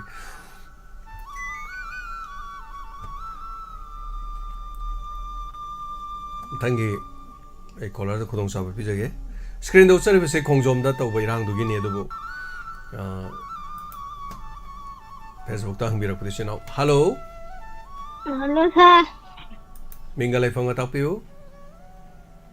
ꯑꯩ ꯑꯋꯥꯡ ꯂꯥꯀꯤꯟꯊꯕꯤꯗꯒꯤ ꯃꯥꯏꯕꯝ ꯁꯨꯅꯤꯅꯦ ꯁꯥꯔ ꯇꯥꯛꯄꯤꯌꯨ ꯁꯥꯔ ꯑꯩꯁꯦ ꯅꯣꯡꯃꯁꯨ ꯁꯥꯔꯒ ꯑꯩ ꯀꯩꯅꯣꯝ ꯍꯪꯖꯈꯔꯦ ꯑꯗꯣ ꯑꯩꯅ ꯍꯧꯖꯤꯛꯀꯤ ꯑꯉꯥꯡ ꯑꯃꯒꯤ ꯋꯥꯔꯤ ꯁꯥꯈꯤꯕꯗꯣ ꯌꯥꯝ ꯅꯨꯡꯉꯥꯏꯇꯦ ꯑꯗꯨꯒ ꯑꯩꯈꯣꯏꯒꯤ ꯁꯥꯔꯅ ꯅꯣꯡꯃ ꯑꯩꯈꯣꯏꯒꯤ ꯂꯨꯄꯥ ꯆꯥꯝꯃ ꯈꯥꯏꯅꯔꯒ ꯃꯔꯨꯞ ꯌꯥꯎꯕꯒꯤ ꯍꯥꯏꯕ ꯑꯃ ꯍꯥꯏꯕꯤꯕꯗꯣ ꯃꯔꯨꯞ ꯅꯠꯇꯦ ꯑꯋꯥ ꯑꯅꯥ ꯃꯇꯦꯡ ꯄꯥꯡꯕꯒꯤꯅꯤ ꯑꯧ ꯑꯗꯨꯏꯗꯨꯒꯤꯗꯣ ꯑꯩꯅ ꯀꯨꯞꯅꯁꯨ ꯃꯔꯣꯟꯗꯣ ꯈꯪꯖꯗꯕꯗꯨꯗ ꯑꯃꯨꯛꯇꯪꯒ ꯀꯨꯞꯅ ꯈꯪꯅꯤꯡꯗꯅ ꯁꯨꯝ ꯇꯧꯖꯔꯛꯄꯅꯤ ꯁꯥꯔ ꯀꯩꯁꯨ ꯅꯠꯇꯦꯗ ꯃꯤꯒꯤ ꯑꯋꯥ ꯑꯅꯥꯗ ꯃꯇꯦꯡ ꯄꯥꯡꯕꯒꯤ ꯍꯥꯏꯇꯥꯔꯦꯗ ꯑꯗꯨꯃꯥꯏꯅ ꯇꯧꯖꯕꯖꯥꯠꯅꯤ ꯑꯇꯩ ꯀꯩꯁꯨ ꯂꯩꯇꯦ ꯊꯣꯏꯗꯣꯛꯄꯗꯤ ꯋꯥꯔꯛꯄꯗ ꯑꯗꯨꯕꯨ ꯑꯩ ꯁꯤꯗ ꯌꯥꯎꯍꯧꯔꯒꯗꯤ ꯑꯩ ꯏꯁꯥꯃꯛꯅ ꯅꯥꯔꯛꯄ ꯀꯥꯟꯗ ꯈꯖꯤꯛꯇꯪ ꯑꯣꯏꯔꯁꯨ ꯂꯨꯄꯥ 5,000 10 ꯑꯃ 10 ꯑꯃ 50 ꯑꯃꯗꯤ ꯑꯗꯨꯝ ꯊꯣꯛꯂꯛꯄ ꯌꯥꯏꯑꯕ ꯑꯗꯨꯏ ꯋꯥꯅ ꯁꯤꯡꯂꯨꯞ ꯆꯦꯡꯂꯨꯞ ꯌꯥꯎꯕꯩ ꯇꯥꯏꯞꯅꯤꯗ ꯑꯗꯨꯒ ꯂꯨꯍꯣꯡ ꯃꯔꯨꯞ ꯑꯗꯨ ꯆꯨꯝꯅꯩ ꯃꯔꯨꯞ ꯑꯩ ꯃꯔꯨꯞ ꯌꯥꯎꯔꯕꯅꯤ나 ꯑꯩꯈꯣꯏ ꯏꯃꯨꯡꯗ ꯑꯅꯥꯕ ꯑꯃ ꯌꯥꯎꯔꯦ ꯑꯩꯈꯣꯏ ꯏꯃꯥ ꯅꯥꯔꯦ ꯑꯩꯈꯣꯏ ꯑꯉꯥꯡ ꯅꯥꯔꯦ ꯑꯝꯇ ꯇꯧꯕꯤꯌꯨ ꯍꯥꯏꯕꯗꯣ ꯑꯗꯨꯒꯤꯗꯤ ꯅꯠꯇꯦ ꯌꯥꯝ ꯁꯦꯡꯅ ꯍꯥꯏꯔꯒꯗꯤ ꯃꯤꯒꯤ ꯃꯇꯦꯡ ꯄꯥꯡꯕ ꯑꯗꯨꯒ ꯑꯣꯟꯁꯜꯂꯒꯁꯨ ꯏꯁꯥꯒꯤ ꯊꯣꯛꯂꯛꯄ ꯃꯇꯝꯗ ꯑꯗꯨꯃꯥꯏꯅ ꯇꯧꯋꯤ ꯍꯥꯏꯕꯒꯤ ꯋꯥꯅꯤꯗ ꯑꯇꯩ ꯊꯣꯏꯗꯣꯛꯄ ꯀꯩꯁꯨ ꯂꯩꯇꯦꯗ ꯑꯗꯣ ꯁꯥꯔ ꯍꯧꯖꯤꯛꯀꯤ ꯑꯗꯨ ꯌꯥꯎꯕꯒꯤ ꯃꯇꯥꯡꯗꯣ ꯌꯥꯎꯕꯁꯦ ꯀꯩꯁꯨ ꯂꯩꯇꯦ ꯃꯤꯡ ꯑꯃ ꯆꯟꯕꯩ ꯋꯥꯅꯤ ꯐꯣꯟ ꯅꯝꯕꯔ ꯑꯃ ꯍꯥꯞꯄꯒ ꯌꯨꯝꯅꯥꯛ ꯃꯤꯡ ꯂꯩꯐꯝ ꯍꯥꯏꯔꯒ ꯂꯣꯏꯔꯦ ꯊꯥ ꯊꯥꯒꯤ ꯆꯥꯝꯃ ꯀꯥꯞꯄꯒ ꯂꯣꯏꯔꯦ ꯑꯇꯩ ꯀꯔꯤꯝꯇ ꯂꯩꯇꯦ ꯑꯗꯨ ꯀꯥꯞꯄꯁꯦ ꯁꯥꯔꯗꯒꯤ ꯀꯩꯅꯣꯝꯃ ꯂꯧꯔꯒ ꯆꯥꯝꯃꯁꯨ ꯑꯗꯨꯝ ꯀꯥꯞꯄꯒ ꯑꯩꯒꯤ ꯃꯤꯡ ꯁꯥꯔ ꯑꯗꯨꯗꯤ ꯑꯩ ꯃꯊꯪꯒꯤꯗ ꯑꯗꯨꯝ ꯌꯥꯎꯕ ꯌꯥꯕꯒꯤ ꯇꯧꯖꯔꯛꯀꯦ ꯀꯩꯝꯇ ꯀꯥꯏꯗꯦ ꯉꯝꯕ ꯀꯥꯟꯗ ꯑꯗꯨꯝ ꯌꯥꯎꯕꯤꯌꯨ ꯀꯔꯤꯝꯇ ꯂꯩꯇꯦ ꯑꯗꯨꯒ ꯑꯩꯈꯣꯏ ꯁꯤꯗ ꯃꯦꯝꯕꯔ ꯌꯥꯎꯕꯤꯔꯝꯕ ꯍꯥꯏꯇꯥꯔꯦꯀꯣ ꯑꯩꯈꯣꯏ ꯁꯤꯗ ꯃꯦꯝꯕꯔꯗ ꯌꯥꯎꯕꯤꯔꯝꯕ ꯕꯩꯒꯣ ꯍꯥꯏꯗꯅ ꯑꯩꯈꯣꯏ ꯁꯒꯣꯜꯕꯟꯗꯒꯤꯀꯣ ꯑꯣꯖꯥ ꯕꯩꯒꯣ ꯂꯩꯈꯤꯗ꯭ꯔꯦ ꯑꯗꯣ ꯑꯣꯖꯥ ꯕꯩꯒꯣ ꯃꯥ ꯂꯩꯇꯕ ꯃꯇꯝꯗ ꯑꯩꯈꯣꯏ ꯃꯌꯥꯝ ꯁꯦꯜ ꯈꯥꯏꯅꯩ ꯑꯩꯈꯣꯏ ꯉꯝꯖꯕ ꯂꯨꯄꯥ 10,000 10 ꯑꯃ 50 ꯑꯃ ꯑꯩꯈꯣꯏ ꯏꯃꯨꯡ ꯃꯅꯨꯡꯗ ꯈꯨꯠꯁꯤꯟꯅꯖꯩ ꯁꯨꯃꯥꯏꯅ ꯇꯧꯗꯅ ꯑꯗꯒꯤꯗꯤ ꯃꯦꯗꯥꯝ ꯑꯩꯈꯣꯏꯒꯤ ꯁꯥꯡꯈꯨ ꯑꯦꯂꯥꯡꯕꯝ ꯂꯩꯈꯤꯗꯦ ꯉꯝꯖꯕ ꯑꯩꯈꯣꯏ ꯂꯨꯄꯥ 10,000 ꯑꯃ ꯀꯩ ꯑꯃ ꯁꯨꯃꯥꯏꯅ ꯑꯩꯈꯣꯏ ꯄꯤꯖꯩ ꯑꯗꯩ ꯃꯔꯛꯁꯤꯗ ꯑꯩꯈꯣꯏꯒꯤ ꯃꯦꯝꯕꯔꯁꯤ ꯌꯥꯎꯅ ꯂꯩꯔꯝꯕꯗꯒꯤ ꯑꯩꯈꯣꯏ ꯁꯤꯗꯒꯤ ꯀꯦꯟꯁꯔ ꯅꯥꯔꯛꯄ ꯍꯥꯏꯕ ꯇꯥꯔꯦ ꯀꯦꯟꯁꯔ ꯅꯥꯔꯛꯄ ꯑꯩꯈꯣꯏꯒꯤ ꯏꯍꯥꯟ ꯍꯥꯟꯕ ꯑꯣꯏꯅ ꯑꯩꯈꯣꯏ ꯃꯇꯦꯡ ꯄꯥꯡꯈꯤ ꯈꯨꯔꯥꯏꯗꯒꯤ ꯑꯗꯨꯃꯥꯏꯅ ꯇꯧꯗꯅ ꯑꯗꯒꯤ ꯏꯃꯥ ꯃꯦꯝꯆꯥ ꯃꯩꯅ ꯆꯥꯛꯄ ꯍꯟꯗꯛꯀꯤ इहौꯁꯤꯗ ꯃꯩꯅ ꯆꯥꯛꯄꯗꯒꯤ ꯉꯝꯖꯕ ꯌꯥꯝꯕ ꯌꯥꯝꯗꯕ ꯃꯇꯦꯡ ꯑꯗꯨꯝ ꯄꯥꯡꯖꯈꯤ ꯑꯗ ꯑꯩꯈꯣꯏꯒꯤ ꯒ꯭ꯔꯨꯞꯁꯤꯗ ꯌꯥꯎꯕ ꯑꯃ ꯀꯤꯗꯅꯤ ꯐꯦꯜ ꯑꯣꯏꯔꯛꯄꯗꯒꯤ ꯃꯥꯒꯤ ꯃꯇꯦꯡ ꯑꯍꯥꯟꯕꯒꯤ ꯑꯣꯏꯅ ꯁꯤ ꯑꯣꯏꯅꯔꯣ ꯍꯥꯏꯗꯅ ꯍꯟꯗꯛꯀꯤ ꯂꯥꯟꯁꯦ ꯍꯧꯗ꯭ꯔꯤꯉꯩꯗ ꯃꯌꯥꯝ ꯑꯩꯈꯣꯏ ꯂꯨꯄꯥ 10,000 ꯈꯛꯇꯪ ꯃꯇꯦꯡ ꯄꯥꯡꯖꯒꯦ ꯍꯥꯏꯖꯔꯤꯕ ꯑꯗꯒꯤ ꯁꯨꯃꯥꯏꯅ ꯇꯧꯗꯅ ꯈꯔ ꯍꯥꯏꯇꯥꯔꯦ ꯌꯥꯝꯃꯨꯕꯗꯤ ꯅꯠꯇꯦ ꯑꯗꯨꯕꯨ ꯌꯥꯎꯔꯗꯤ ꯍꯥꯏꯇꯥꯔꯦ ꯑꯗꯨ ꯌꯥꯎꯔꯝꯗ꯭ꯔꯗꯤ ꯑꯗꯨ ꯂꯥꯛꯏꯕ ꯈꯔꯗꯨꯕꯨ ꯂꯥꯛꯑꯣꯏꯗꯣꯏꯅꯤ ꯁꯦꯜꯗꯨꯗꯤ ꯀꯩꯁꯨ ꯅꯠꯇꯦ ꯃꯌꯥꯝ ꯄꯨꯜꯂꯒ ꯏꯀꯥꯏ ꯈꯨꯝꯅꯕꯗꯣ ꯑꯗꯨꯒꯤ ꯋꯥꯅꯤ ꯍꯥꯏꯇꯥꯔꯦ ꯑꯗꯣ ꯁꯥꯔ ꯀꯩꯅꯣ ꯑꯩꯈꯣꯏꯒꯤ ꯑꯩ ꯉꯁꯤꯁꯦ ꯑꯗꯨꯝ ꯌꯥꯎꯖꯕꯗ ꯁꯥꯔꯒꯤ ꯑꯩꯈꯣꯏꯒꯤ ꯀꯥꯞꯄꯛꯅꯕ ꯀꯩꯅꯣꯗꯣ ꯑꯗꯨꯝꯇꯪ ꯊꯥꯕꯤꯔꯛꯑꯒ ꯑꯩꯅ ꯌꯥꯎꯖꯒꯦ ꯇꯧꯕ ꯉꯁꯤꯗꯒꯤ ꯑꯗꯨꯝ ꯀꯥꯞꯄꯛꯀꯦ ꯌꯥꯒꯗ꯭ꯔꯥ ꯀꯩꯁꯨ ꯀꯥꯏꯗꯦ ꯑꯗꯨꯝ ꯀꯩꯅꯣ ꯇꯧꯕꯤꯔꯛꯑꯣ ꯑꯗꯨꯝ ꯁꯤꯒꯤ ꯅꯝꯕꯔꯁꯤꯗ ꯑꯗꯨꯝ ꯊꯥꯕꯤꯔꯛꯑꯣ ꯁꯤ ꯅꯝꯕꯔꯁꯤ ꯊꯥꯔꯛꯑꯀꯥꯟꯗ ꯑꯗꯨꯝ ꯑꯩ ꯊꯥꯖꯔꯛꯀꯦ ꯍꯣꯏ ꯑꯗꯨꯗꯤ ꯑꯩ ꯊꯥꯕꯗꯤ ꯍꯩꯇꯦ ꯑꯩ ꯏꯆꯥꯅꯨꯄꯥꯗ ꯊꯥꯍꯟꯖꯔꯛꯑꯒꯦ ꯐꯅꯤ ꯊꯥꯍꯟꯕꯤꯔꯛꯑꯣ ꯑꯗꯨꯒ ꯍꯟꯗꯛ ꯑꯩꯈꯣꯏꯒꯤ ꯌꯨꯝ 30ꯒ 4-5 ꯑꯩꯈꯣꯏꯒꯤ ꯇꯤꯟ ꯍꯣꯕꯒꯤ ꯍꯥꯏꯇꯥꯔꯦ ꯃꯗꯨꯒꯤ ꯂꯥꯛꯏ ꯇꯤꯟ ꯍꯣꯕꯗꯨ ꯈꯔ ꯑꯃꯅ ꯑꯩꯈꯣꯏ ꯂꯧꯖꯔꯔꯣꯏ ꯍꯥꯏ ꯈꯔ ꯑꯃꯅ ꯑꯗꯨꯝ ꯂꯧꯏ ꯌꯨꯝ 19 ꯍꯦꯟꯅ ꯑꯩꯈꯣꯏ ꯃꯇꯦꯡ ꯄꯥꯡꯖꯒꯦ ꯍꯥꯏꯇꯥꯔꯦ ꯑꯩꯈꯣꯏꯒꯤ ꯒ꯭ꯔꯨꯞꯁꯤꯗ ꯃꯁꯤ ꯈꯛꯇ ꯅꯠꯇꯅ ꯍꯟꯗꯛꯀꯤ ꯊꯣꯛꯈꯤꯕ ꯂꯥꯟꯁꯤꯅ ꯃꯔꯝ ꯑꯣꯏꯔꯀꯥꯟꯗ ꯌꯨꯝ ꯃꯩ ꯆꯥꯛꯈꯤꯕꯁꯤꯡ ꯏꯃꯨꯡ 10 ꯍꯥꯏꯕ ꯇꯥꯔꯦ ꯏꯃꯨꯡ 10ꯁꯦ ꯑꯩꯈꯣꯏꯒꯤ ꯃꯦꯝꯕꯔꯅꯤꯀꯣ ꯍꯥꯏꯁꯦ ꯃꯦꯝꯕꯔ 10ꯗꯁꯨ ꯑꯩꯈꯣꯏꯅ ꯉꯝꯖꯕ ꯑꯗꯨꯝ ꯈꯨꯗꯛꯀꯤ ꯑꯣꯏꯅ ꯂꯨꯄꯥ 3,000 ꯈꯨꯄꯥꯏ ꯁꯦꯟ ꯑꯣꯏꯅ ꯌꯦꯟꯒꯤ ꯑꯩꯈꯣꯏꯒꯤ ꯔꯤꯂꯤꯐ ꯀꯦꯝꯞꯗ ꯂꯩꯔꯒꯁꯨ ꯍꯥꯏꯇꯥꯔꯦ ꯃꯁꯤꯅꯤ ꯑꯩꯈꯣꯏꯅ ꯇꯧꯖꯕ ꯍꯥꯏꯕꯕꯨ ꯁꯨꯃꯥꯏꯅ ꯇꯧꯗꯅ ꯑꯩꯈꯣꯏꯒꯤ ꯃꯤꯒꯤ ꯃꯇꯦꯡ ꯄꯥꯡꯕ ꯈꯛꯇ ꯅꯠꯇꯅ ꯑꯩꯈꯣꯏ ꯏꯁꯥꯁꯤꯅ ꯈꯨꯗꯣꯡ ꯆꯥꯔꯛꯇꯕ ꯈꯨꯗꯣꯡ ꯊꯤꯕ ꯃꯇꯝꯗꯁꯨ ꯑꯣꯟꯁꯤꯜꯂꯒ ꯑꯗꯨꯃꯥꯏꯅ ꯇꯧꯕ ꯌꯥꯏ ꯍꯥꯏꯇꯥꯔꯦ ꯑꯗꯨꯒ ꯑꯅꯥ ꯑꯌꯦꯛ ꯌꯥꯎꯔꯛꯄꯗꯁꯨ ꯑꯩ ꯑꯗꯨ ꯅꯥꯗꯣꯔꯦ ꯑꯩ ꯅꯨꯡ ꯂꯩꯔꯦ ꯅꯠꯇ꯭ꯔꯒ ꯑꯩ ꯍꯧꯖꯤꯛ ꯐꯃꯨꯡꯗ ꯑꯩ ꯂꯥꯏꯍꯧ ꯇꯧ ꯂꯩꯔꯦ ꯃꯇꯦꯡ ꯄꯥꯡꯉꯣ ꯍꯥꯏꯕꯗꯨꯗꯤ ꯑꯗꯨꯗꯤ ꯈꯤꯇꯪ ꯆꯠꯅꯗꯦ ꯑꯗꯨꯒ ꯍꯣꯏ ꯊꯥꯡꯒꯩ ꯁꯦꯡꯅ ꯃꯥꯅ ꯇꯠꯇꯅ ꯂꯩꯔꯕ ꯑꯗꯨꯗꯤ ꯄꯥꯡꯅꯦꯕ ꯈꯤꯇꯪ ꯑꯩꯈꯣꯏꯅ ꯈꯤꯇꯪꯗꯤ ꯈꯥꯏꯗꯣꯛꯑꯦ ꯍꯥꯏꯇꯥꯔꯦ ꯈꯤꯇꯪ ꯀ꯭ꯔꯣꯅꯤꯛ ꯑꯣꯏꯕ ꯁꯤꯒꯨꯝꯕꯗ ꯍꯥꯏꯇꯥꯔꯦꯀꯣ ꯊꯥꯒꯠꯆꯔꯤ ꯊꯦꯡꯛ ꯌꯨ ꯄꯨꯝꯅꯃꯛꯁꯦ ꯑꯩꯈꯣꯏꯒꯤꯁꯨ ꯑꯗꯨꯝ ꯇꯧꯕ ꯃꯤꯒꯤꯁꯨ ꯇꯧꯕ ꯍꯥꯏꯕꯗꯨꯅꯤꯗ ꯑꯗꯣ ꯗꯣꯅꯔ ꯌꯥꯎꯔꯒ ꯑꯩꯈꯣꯏ ꯏꯁꯥꯒꯤ ꯐꯥꯎꯕꯗ hayeng kainomok tawdadi kai kanarunena mayamnako mai tawjabani adunabu hoju phawbada lengdana akhoi sida mayam punumangna missing yamna yaubiribani haitare yam nuaijai hoju phawbagi aduga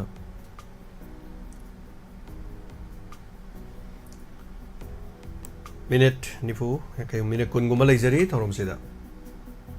charuga biu phongdo pio domnos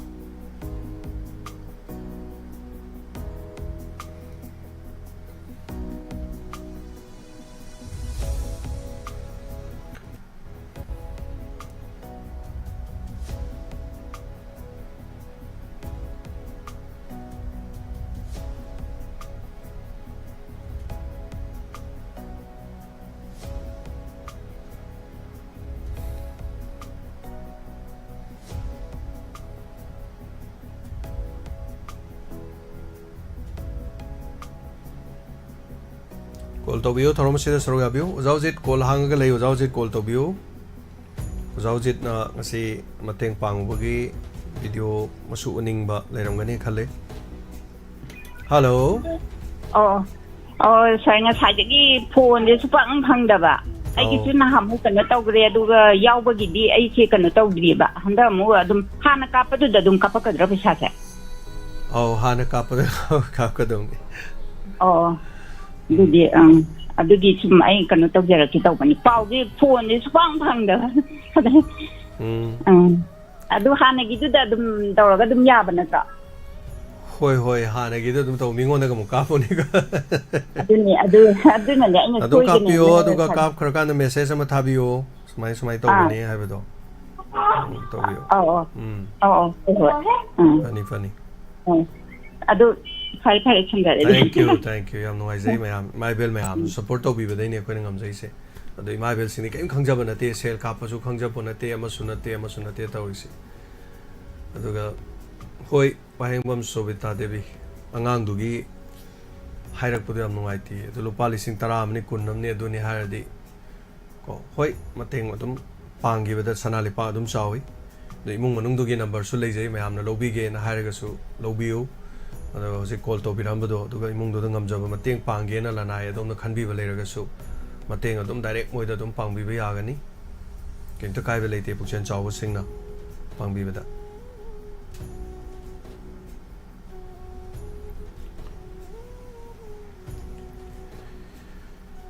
ꯅꯨꯄꯤ ꯑꯃ ꯃꯧ ꯑꯃ ꯅꯣꯡꯃ ꯂꯥꯛꯑꯦ ꯃꯧꯗꯨꯅ ꯅꯣꯡꯃ ꯂꯥꯛꯑꯒ ꯑꯩꯒꯤ ꯅꯥꯛꯇ ꯆꯪꯉꯒ ꯍꯥꯏ ꯃꯥꯒꯤ ꯃꯆꯥꯗꯣ ꯍꯥꯔꯠ ꯍꯣꯔꯦ ꯍꯥꯔꯠ ꯍꯣꯕꯒꯤ ꯑꯣꯄꯔꯦꯁꯟꯒꯤ ꯂꯨꯄꯥ ꯌꯥꯝꯗ꯭ꯔꯕꯗ ꯂꯨꯄꯥ ꯂꯥꯛ ꯑꯗꯨꯝ ꯐꯅꯌꯥꯝ ꯆꯪꯗꯣꯏꯅꯤ ꯍꯥꯔꯠ ꯍꯣꯕ ꯍꯥꯏꯁꯦ ꯑꯗꯨꯝ ꯃꯌꯥꯝ ꯈꯪꯕꯤꯔꯦꯀꯣ ꯑꯩꯈꯣꯏ ꯃꯅꯤꯄꯨꯔꯗ ꯉꯝꯃꯔꯣꯏ ꯃꯄꯥꯟꯗ ꯄꯨꯔꯣ ꯍꯥꯏꯗꯅ ꯃꯅꯤꯄꯨꯔꯒꯤ ꯂꯩꯕ ꯍꯣꯁꯄꯤꯇꯥꯜ ꯂꯩꯕꯁꯤꯅ ꯍꯥꯏꯔꯦꯅ ꯍꯥꯏ ꯑꯗꯨ ꯃꯥꯏ ꯄꯩꯁꯥ ꯂꯩꯇꯦ ꯄꯩꯁꯥꯁꯦ ꯃꯇꯦꯡ ꯑꯝꯇ ꯄꯥꯡꯕꯤꯌꯣꯅ ꯂꯥꯛꯑꯦ ꯃꯁꯤꯒꯤ ꯂꯥꯟ ꯃꯔꯛꯁꯤꯗ ꯀꯃꯥꯏꯅ ꯑꯉꯥꯡꯗꯨꯒꯤ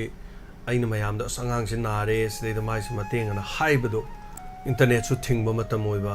ꯑꯩꯈꯣꯏꯁꯨ ꯊꯧꯔꯝ ꯁꯟꯗꯣꯛꯇꯕ ꯃꯇꯝ ꯑꯣꯏꯕ ꯌꯥꯝ ꯋꯥꯅꯕ ꯃꯇꯝ ꯍꯥꯏꯕ ꯇꯥꯔꯦ ꯃꯇꯦꯡ ꯄꯥꯡꯕ ꯉꯝꯈꯤꯗꯦ ꯑꯉꯥꯡꯗꯨꯁꯨ ꯂꯩꯈꯤꯗꯦ ꯑꯗꯨ ꯃꯃꯥꯗꯨꯅꯗꯤ ꯑꯩꯉꯣꯟꯗ ꯋꯥꯔꯧꯈꯤ ꯃꯔꯝꯗꯤ ꯁꯦꯟꯗꯨ ꯄꯥꯡꯗꯦꯅ ꯃꯁꯤꯅꯤ ꯑꯩꯈꯣꯏꯅ ꯇꯧꯖꯔꯤ ꯊꯕꯛꯁꯦ ꯑꯗꯨꯅ ꯍꯜꯂꯣ ꯁꯥꯔ ꯃꯤꯡꯒ ꯂꯩꯐꯝꯒ ꯍꯥꯏꯕꯤꯌꯨ ꯁꯥꯔ ꯑꯩ ꯖꯨꯝꯅꯥꯝ ꯍꯣꯏꯗꯣꯝ ꯃꯈꯥ ꯂꯩꯀꯥꯏꯗꯒꯤ ꯁꯥꯄꯝ ꯁꯣꯃꯣꯂꯥ ꯀꯧꯖꯩ ꯁꯥꯔ ꯇꯥꯛꯄꯤꯌꯨ ꯀꯔꯤ ꯋꯥꯐꯝ ꯍꯥꯏꯕꯤꯅꯤ ꯁꯥꯔ ꯑꯩ ꯀꯩꯅꯣꯁꯦ ꯗꯥꯏꯃꯜ ꯇꯤꯚꯤ ꯆꯦꯅꯦꯜꯁꯦ ꯑꯗꯨꯝ ꯇꯥꯏ ꯄꯨꯛꯅꯤꯡꯒꯤ ꯋꯥꯔꯣꯜ ꯏꯟꯁꯄꯦꯛꯇꯔ ꯇꯌꯥꯏꯁꯦ ꯀꯣ ꯍꯣꯏ ꯑꯗꯩꯗꯨꯗ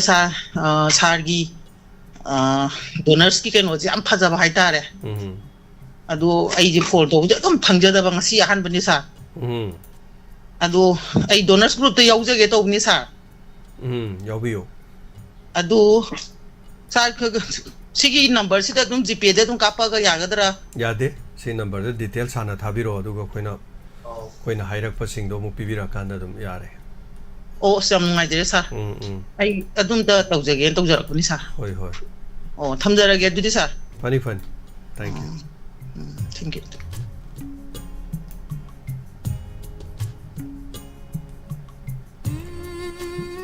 ꯑꯗꯨꯅ ꯗꯣꯅꯔꯁ ꯃꯤꯠ ꯀꯥꯏꯅ ꯍꯟꯗꯛ ꯇꯥꯡ 24ꯗ ꯄꯥꯡꯊꯣꯛꯇꯣꯏꯁꯦ ꯑꯩꯈꯣꯏ ꯀꯨꯝꯍꯩ ꯍꯔꯥꯎ ꯅꯠꯇꯦꯕ ꯑꯩꯈꯣꯏꯁꯨ ꯃꯇꯦꯡ ꯄꯥꯡꯕꯤꯔꯤꯕ ꯏꯃꯥ ꯏꯕꯦꯜ ꯃꯌꯥꯝ ꯀꯩꯁꯨ ꯈꯪꯖꯗꯕ ꯍꯣꯏ ꯑꯈꯪꯕꯁꯨ ꯌꯥꯎꯏ ꯌꯥꯝꯅ ꯍꯩꯕ ꯈꯪꯕꯁꯨ ꯑꯗꯨꯝ ꯌꯥꯎꯏ ꯑꯗ ꯑꯌꯥꯝꯕꯅꯗꯤ ꯌꯥꯎꯔꯤꯁꯦ ꯑꯗꯨꯝ ꯏꯆꯝ ꯆꯝꯖꯕ ꯏꯃꯥ ꯏꯕꯦꯜꯅ ꯑꯌꯥꯝꯕꯁꯨ ꯑꯣꯏ ꯑꯗꯨꯒ ꯁꯤ ꯃꯌꯥꯝꯁꯤꯅ ꯀꯧꯈꯠꯂꯒ ꯁ꯭ꯇꯦꯖꯗ ꯑꯩ ꯑꯗꯨꯗꯒꯤꯅꯦ ꯑꯗꯨꯅꯦ ꯑꯩ ꯊꯧꯔꯝ ꯑꯝꯇ ꯇꯧꯖꯒꯦ ꯀꯥꯏꯅ ꯑꯩꯈꯣꯏ ꯁꯤꯗ ꯏꯁꯩ ꯁꯛꯅꯁꯤ ꯈꯣꯠꯁꯤ ꯀꯥꯏꯅ ꯇꯧꯕꯗꯣ ꯃꯣꯏ ꯉꯥꯛꯇ ꯑꯣꯏꯅ ꯗꯣꯅꯔꯁꯀꯤ ꯉꯥꯛꯇ ꯑꯣꯏꯅ ꯑꯗꯨ ꯃꯌꯥꯝ ꯗꯣꯅꯔꯁ ꯌꯥꯎꯗꯕꯁꯨ ꯗꯥꯏꯃꯟ ꯐꯦꯃꯤꯂꯤꯗ ꯃꯇꯦꯡ ꯄꯥꯡꯕꯤꯕ ꯂꯩꯕꯁꯤꯡꯗꯣ ꯑꯗꯨꯝ ꯂꯥꯛꯄ ꯌꯥꯏ ꯀꯔꯤꯝꯇ ꯀꯥꯏꯗꯦ ꯊꯧꯔꯝ ꯌꯦꯡꯉꯕ ꯌꯥꯏ ꯑꯗꯨꯕꯨ ꯊꯧꯔꯝꯁꯤ ꯃꯥꯟꯗꯣꯞ ꯈꯟꯗꯅ ꯈꯣꯠꯇꯅ ꯁꯦ ꯁꯥꯗꯅ ꯇꯧꯒꯗꯕ ꯊꯧꯔꯝ ꯑꯃꯗꯤ ꯅꯠꯇꯦ ꯌꯥꯝ ꯆꯝꯅ ꯍꯥꯏꯇꯥꯔꯦ ꯌꯥꯝꯅ ꯆꯝ ꯆꯝꯅ ꯐꯣꯔꯃꯦꯂꯤꯇꯤꯁ ꯑꯃꯗ ꯇꯧꯖꯒꯗꯕ ꯊꯧꯔꯝ ꯑꯣꯏ ꯑꯗꯨꯒ ꯅꯨꯃꯤꯠꯇꯨ ꯅꯣꯡ ꯆꯤꯡ ꯆꯨꯗ꯭ꯔꯒꯁꯨ ꯅꯨꯡꯁꯥ ꯌꯥꯝ ꯁꯥꯗꯣꯏꯅꯤ ꯍꯧꯖꯤꯛ ꯖꯨꯟ ꯖꯨꯂꯥꯏ ꯑꯁꯤꯗꯤ ꯑꯗꯨꯝ ꯅꯣꯡ ꯆꯤꯡꯒꯤ ꯃꯇꯝꯁꯨ ꯑꯣꯏ ꯅꯨꯡꯁꯥꯒꯤ ꯃꯇꯝ ꯍꯥꯏꯇꯥꯔꯦ ꯑꯗꯨꯕꯨ ꯁ꯭ꯋꯥꯏꯗ ꯈꯤꯇꯪ ꯁꯃꯤꯅꯥ ꯀꯅꯥ ꯈꯟꯇꯣꯛꯄ ꯅꯣꯡ ꯆꯨꯔꯒꯅ ꯇꯤꯟ ꯈꯟꯕ ꯑꯗꯨ ꯆꯧꯀ꯭ꯔꯤꯗ ꯇꯦꯕꯜ ꯁ꯭ꯋꯥꯏ ꯈꯔ ꯊꯥꯔꯒ ꯐꯝꯃꯒ ꯁ꯭ꯇꯨꯗꯤꯑꯣ ꯃꯅꯨꯡꯗ ꯀꯧꯁꯜꯂ ꯈꯔ ꯑꯌꯨꯛ ꯄꯨꯡ 9-10ꯗꯒꯤ ꯍꯥꯏꯇꯥꯔꯦ ꯑꯗꯨꯃꯥꯏꯅ ꯊꯧꯔꯝꯁꯤ ꯈꯔ ꯍꯧꯖꯔꯒ ꯇꯧꯖꯒꯗꯕꯅꯤ ꯃꯌꯥꯝ ꯄꯨꯝꯅꯃꯛꯁꯨ ꯑꯔꯥꯞꯄꯗ ꯂꯩꯕꯁꯤꯡ ꯂꯥꯛꯄ ꯉꯝꯗ꯭ꯔꯁꯨ ꯊꯧꯔꯝꯗꯨ ꯌꯦꯡꯕꯤꯌꯨ ꯁꯞꯄꯣꯔꯠ ꯇꯧꯕꯤꯌꯨ ꯏꯃꯥ ꯏꯕꯦꯜꯁꯤꯡꯅ ꯄꯥꯡꯊꯣꯛꯆꯕ ꯏꯃꯥ ꯏꯕꯦꯜꯁꯤꯡꯅ ꯍꯦꯛ ꯃꯈꯣꯏꯅ ꯀꯔꯤ ꯀꯔꯤ ꯇꯧꯖꯒꯦ ꯍꯥꯏꯕꯗꯣ ꯃꯅꯤꯡ ꯇꯝꯅ ꯇꯧꯍꯟꯒꯅꯤ ꯑꯇꯣꯞꯄ ꯊꯧꯔꯝ ꯑꯝꯇ ꯍꯥꯞꯄꯣꯏ ꯒꯦꯁ ꯑꯃꯠꯇ ꯌꯥꯎꯗꯦ ꯀꯅꯥꯝꯇ ꯌꯥꯎꯗꯦ ꯍꯥꯟꯅꯗꯤ ꯒꯦꯁ ꯑꯃꯃꯝ ꯍꯥꯞꯄꯤ ꯏꯁꯩ ꯁꯛꯄ ꯃꯃꯤꯡ ꯂꯩꯔꯕꯁꯤꯡ ꯑꯃꯃꯝ ꯁꯛꯍꯜꯂꯒ ꯇꯧꯖꯕꯅꯤ ꯑꯗꯨꯅ ꯍꯟꯗꯛꯀꯤꯗꯤ ꯏꯆꯝ ꯆꯝꯅ ꯑꯗꯨꯃꯥꯏꯅ ꯑꯣꯏꯅ ꯇꯧꯖꯒꯅꯤ ꯑꯗꯨꯒ ꯏꯃꯥ ꯏꯕꯦꯜꯁꯤꯡꯅ ꯃꯌꯥꯝ ꯀꯣꯜ ꯇꯧꯔꯤꯕ ꯑꯗꯒꯤꯗꯤ ꯃꯁꯛꯁꯨ ꯂꯣꯏ ꯎꯕ ꯌꯥꯔꯦꯗꯅꯀꯣ ꯑꯩ ꯑꯗꯨꯗꯩꯅꯤ ꯑꯗꯥꯗꯩꯅꯤ ꯀꯥꯏꯅ ꯇꯧꯔꯒ ꯃꯌꯥम ꯁꯛ ꯇꯥꯛꯅꯕꯗꯣ ꯃꯁꯤ ꯍꯥꯟꯅꯗꯤ ꯊꯥ ꯑꯍꯨꯝ ꯈꯨꯗꯤꯡꯒꯤ ꯇꯧꯔꯝꯕꯅꯤ ꯑꯗꯨꯕꯨ ꯂꯩꯕꯥꯛꯀꯤ ꯏꯔꯥꯡ ꯂꯩꯈꯤꯕꯗꯒꯤ ꯑꯩꯈꯣꯏꯅ ꯌꯩꯊꯣꯛꯈꯤꯕꯅꯤ ꯇꯉꯥꯏꯐꯗꯅ ꯆꯍꯤ ꯑꯃꯗ 3ꯂꯛ ꯑꯣꯔ 2ꯔꯛꯇꯤ ꯇꯧꯖꯕꯅꯤ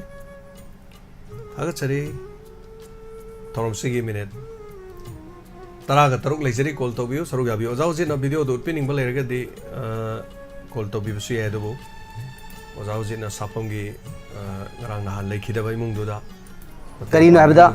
ꯂꯝꯗꯝ ꯑꯁꯤ ꯉꯁꯤꯗꯤ ꯗ꯭ꯔꯛꯅ ꯂꯥꯏꯆꯨꯔꯕ ꯃꯤꯑꯣꯏ ꯀꯌꯥꯅ ꯂꯩꯀꯥꯏ ꯈꯨꯡꯒꯪ ꯂꯩꯀꯥꯏ ꯌꯨꯝꯂꯦꯡꯗ ꯂꯩꯁꯜꯂꯛꯄ ꯃꯔꯝ ꯑꯗꯨꯅ ꯑꯁꯤꯒꯨꯝꯕ ꯃꯅꯤꯄꯨꯔꯗ ꯗ꯭ꯔꯛ ꯑꯦꯗꯤꯛ ꯁꯥꯏꯀꯥꯇ꯭ꯔꯤꯁ ꯅꯥꯔꯕꯁꯤꯡꯁꯦ ꯃꯁꯤꯒꯤ ꯑꯈꯟꯅꯕ ꯊꯧꯔꯥꯡ ꯑꯃ ꯂꯧꯈꯠꯅꯅꯕꯒꯤꯗꯃꯛꯇ ꯃꯤꯌꯥꯝꯒꯤ ꯋꯥꯀꯠ ꯅꯠꯇ꯭ꯔꯒꯅ MLA ꯃꯌꯥꯝꯅ ꯑꯦꯁꯦꯝꯕ꯭ꯂꯤꯗ ꯄꯨꯈꯠꯂꯒ ꯑꯁꯤꯒꯨꯝꯕ ꯂꯩꯀꯥꯏꯗ ꯂꯩꯕ ꯃꯤꯁꯤꯡꯁꯦ ꯃꯁꯤ ꯖꯦꯜꯗ ꯊꯝꯕꯅꯤ ꯈꯪꯗꯦ ꯑꯗꯨ ꯔꯤꯍꯦꯕꯤꯂꯤꯇꯦꯁꯟ ꯁꯦꯟꯇꯔꯗ ꯊꯝꯕꯅꯤ ꯈꯪꯗꯦ ꯃꯁꯤꯒꯨꯝꯕ ꯊꯕꯛ ꯂꯧꯈꯠꯇ꯭ꯔꯒꯗꯤ ꯉꯁꯤ ꯖꯦꯅꯤꯀꯥꯒꯤ ꯑꯄꯣꯛꯄ ꯄꯟꯊꯧ ꯑꯃꯁꯨꯡ ꯑꯄꯣꯛꯄꯤ ꯄꯂꯦꯝꯅ ꯊꯃꯣꯏ ꯀꯥꯏꯔꯤꯕ ꯑꯗꯨꯒ ꯄꯥꯎ ꯑꯁꯤ ꯇꯥꯕꯗ ꯑꯩꯈꯣꯏꯃꯛ ꯇꯨ ꯆꯨꯡꯕ ꯃꯤꯂꯨ ꯄꯤꯔꯥꯡ ꯏꯍꯧꯔꯛꯄ ꯈꯪꯍꯧꯗꯅ ꯍꯧꯔꯛꯈꯤꯕ ꯁꯤꯒꯨꯝꯕ ꯊꯧꯗꯣꯛꯁꯦ ꯑꯩꯈꯣꯏꯃꯛꯅ ꯁꯨꯛꯁꯨ ꯅꯨꯡꯉꯥꯏꯔꯝꯗ꯭ꯔꯒꯗꯤ ꯂꯩꯔꯤꯕ ꯏꯃꯨꯡ ꯃꯅꯨꯡ ꯂꯩꯀꯥꯏꯒꯤ ꯁꯥꯒꯩꯒꯤ ꯀꯌꯥꯝ ꯄꯦꯜꯂꯝꯃꯣꯏ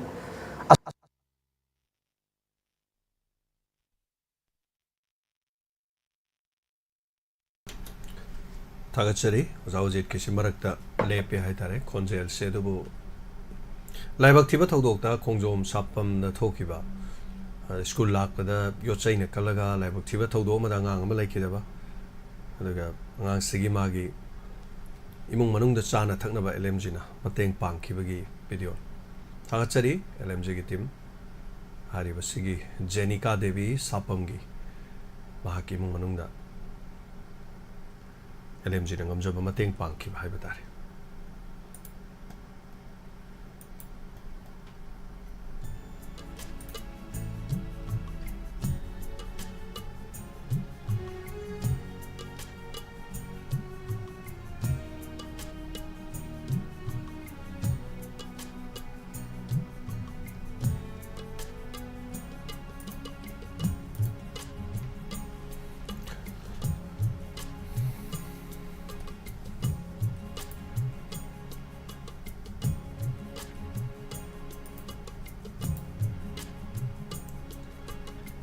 ꯔꯥꯅꯤ ꯁꯣꯏꯗꯅ ꯌꯥꯎꯕꯤꯌꯨ ꯀꯩꯁꯨ ꯀꯥꯏꯕ ꯂꯩꯇꯦ ꯁ꯭ꯀ꯭ꯔꯤꯟꯗ ꯂꯩꯕ ꯅꯝꯕꯔꯗ ꯑꯩꯈꯣꯏꯒꯤ ꯑꯗꯨꯝ ꯃꯦꯁꯦꯖ ꯊꯥꯕꯤꯔꯛꯑꯣ ꯃꯦꯁꯦꯖ ꯃꯈꯥꯗ ꯑꯗꯨꯝ ꯍꯥꯞꯆꯔꯝꯒꯦ 9077282001 ꯁꯤꯗ ꯑꯗꯨꯝ ꯗꯤꯇꯦꯜꯁ ꯊꯥꯕꯤꯔꯛꯑꯣ ꯌꯥꯎꯕꯤꯅꯤꯡꯕ ꯑꯗꯨꯝ ꯂꯩꯔꯁꯨ ꯀꯔꯤꯝꯇ ꯅꯠꯇꯦ ꯑꯩꯈꯣꯏ ꯃꯇꯦꯡꯁꯨ ꯄꯥꯡꯕ ꯑꯗꯨꯒ ꯑꯩꯈꯣꯏ ꯏꯁꯥꯒꯤꯁꯨ ꯍꯥꯏꯇꯥꯔꯦ ꯑꯩꯈꯣꯏꯒꯤ ꯑꯍꯜ ꯂꯃꯟ ꯏꯄꯥ ꯏꯄꯨꯁꯤꯡꯅ ꯑꯩꯈꯣꯏ ꯁꯤꯡꯂꯨꯞ ꯍꯥꯏꯗꯅ ꯍꯥꯏꯕ ꯇꯥꯔꯦ ꯍꯧꯗꯣꯛꯄꯤꯔꯝꯃꯤ ꯁꯦꯡꯂꯨꯞ ꯇꯧꯕꯗꯨꯅ ꯄꯨꯔꯅꯤꯃꯥ ꯃꯔꯨꯞ ꯀꯥꯏꯅ ꯂꯩꯔꯝꯃꯤꯁꯦ ꯄꯨꯔꯅꯤꯃꯥ ꯃꯔꯨꯞꯇ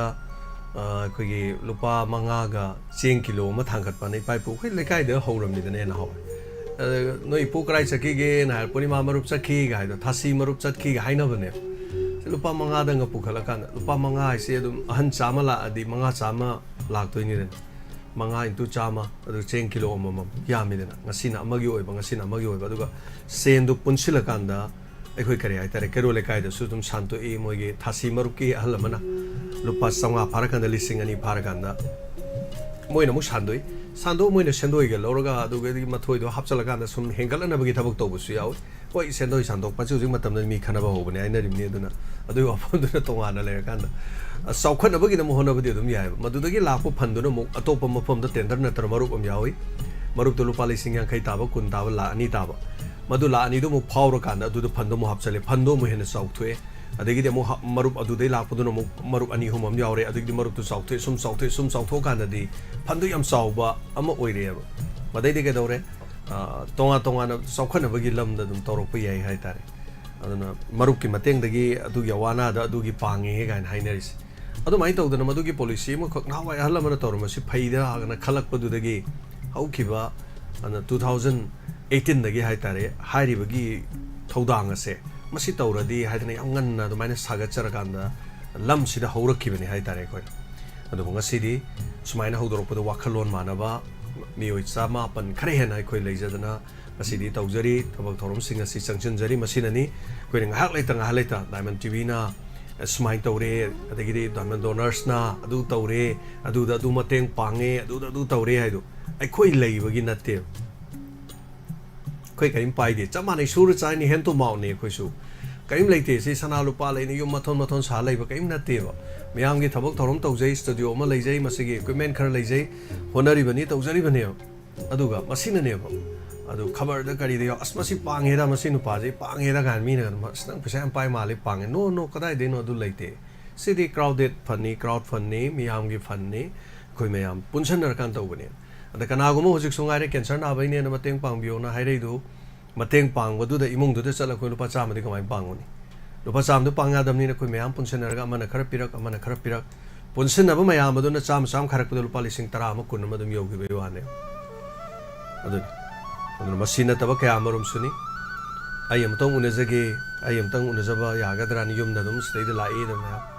la kan da di ay unazage de maibel sino ko nungsi bi wagi adagi diamond chawkhon be mateng pang bugi atai thabak thorom sing ge dum lak pasum yawe ba adu suna na taba dum lak pa da dum khange lak pa da dum tension khara pur lak pa dum khange o soi da maki mateng amagi la ine phamme adai che sang puthora doin sumaina na bane ba sumai to bane ba sini masu langning banate haining banate ai ginakta laga hairi do masu haining banate upai ma leitadana aingonda haira kanda ga phagadra ga na laine ai di kai mo oiba sunate nana bibungam gi bedadi momono chakhidoini pigi da matam dadi o koina haibadi pangbi de haidoine aduna mayam gi thabak tit leiraga chu leader da oiror kana ai khoise kharana dum nuksibi wani kharana de dum nuksiroi doine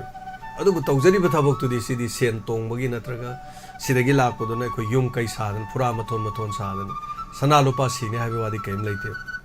adu miyam gi thabak to usului aduna koi lingjen manar di punsan be huji phobuda koi mi chamapan khare na leiri sini ne sahi asu yamabse adu manipur da leiri jimi yamdra bade koi gi phurup si khakta da haibe tare maitai phurup khak thaba da lak tarani pan hen leiri ne adu huji phobuda koi group se mi lisingam sungam de lisingam sutaragadi lupa cham khaina kan da lupa lam ne tham da lupa lam mathang tham da lam sahim da lak train thoine adugi balance holi bani lupa sukchat kre sida si tawgre si leiri pulap balance ulaga thabak mayam si tawjari ne aduna bunga si phaw dai khoi masing je singe smai tor leijari ban adu ba khoi khomini nomage thoram taw matam mi si khomini ani yaurei ohum yaurei mari yaurei manga yaurei adu kari gi damak to no si de khoi yung kai sana bai natte mingchat phangna bai su natte awana da mateng pang mani plus ai khoi yaubiri ba singa se no ma khudong thir ku matam da do ma dong su mateng pang na bani masini ko su lak ta bane wa yam sana ngang man gre matam su loisile al mathangi color ma lokho chayo jau je taram lok sari ja ka kol jatai tongadre haiduna ozagi ninja diba ozana thamoi chonjaba thamoi kaiba ozaju oi diamond dollars ki lusing mani aiju lmg lusing mani akoi ne thinai ba wa badu ozana wahai ma panthorok pada thamoi je kai hai tare hoi kana gumna khalam ngani akoi ne pangyo mating duna tunggel laga marup yauradi akoi gi kayam phani na khanba ju yaurong ngani adubo akoi na thamjani di any akoi gi humanity service group te yaw bijing ji paisa yam pai bagi nati ahen bi yam lei rai bagi nati ekoi mi ima lebang nungsi haibedi haiba ko aduga nong phado rally da nong padu wakan mi phamaga long live Manipur Manipur iman yai pharen haigatan lauramaga ima lebak du lai mi hingna war kandana manan mathuna ta da ha uri napangbi imana kawita da bi pana kawita da bi leibado madu di yade maram di hujikida koi ojagi desu ngarang matan halama su koi sapam chingdam de ma lam dong male lai akoi desu pau si yaure thamdaningi wafam di akoi si ningen mana ba bi si akoi na kamai tamna ningen mana ga de ha patu gi mechanism apu thok thok tai hujik si ojagi hekurzam thagai lei ko za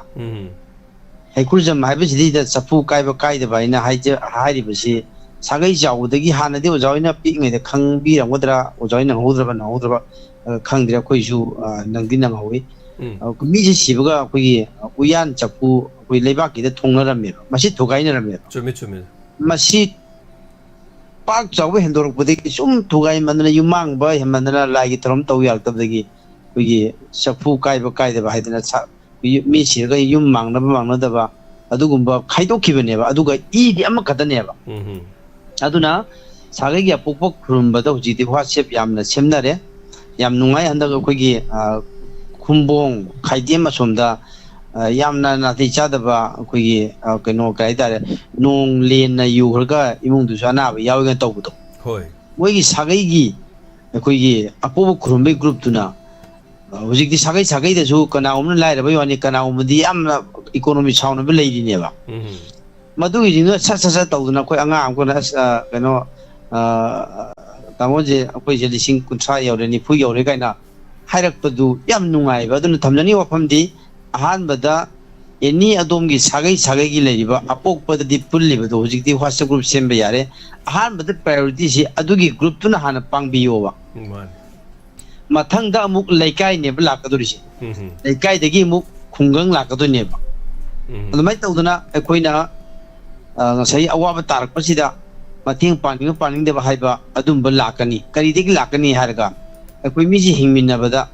koi jaba kitang phange haidana adagi kitang chumatang oire haidana mi ji yamna nakphuna ngangdaba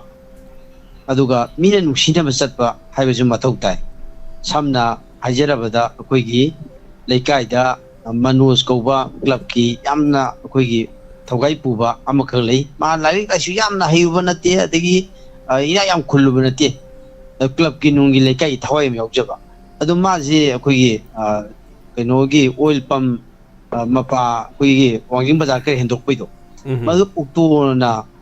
kenoga ma ukto ni aduga gari 407 ubak pur pamaga thengai na badu ma ji sirani haidana adum eni dakar jalo bide shor khurman ro pai lete haina adum lak pajida ma ji ICU da leibagi paisa nusa pina basi leikai phanda jing tokan adum sing humdra kaina da man mayam yo honabado maramduna mi be jawabna khudung tibana loini yomaga leibani aduna ekoi nungsina ba satba haibasi mathau yam taiba loina mai sagai do adu hujik si kamai toge bo diamond donors bo rasanu LMG bo rasanu akoi yaujagi na haiba mi masingdagi mating pangbi haiba mi masing ni helle ba aduna thamjani wafamdi aikoi himina si aikoi haidana sin da panglaw lawba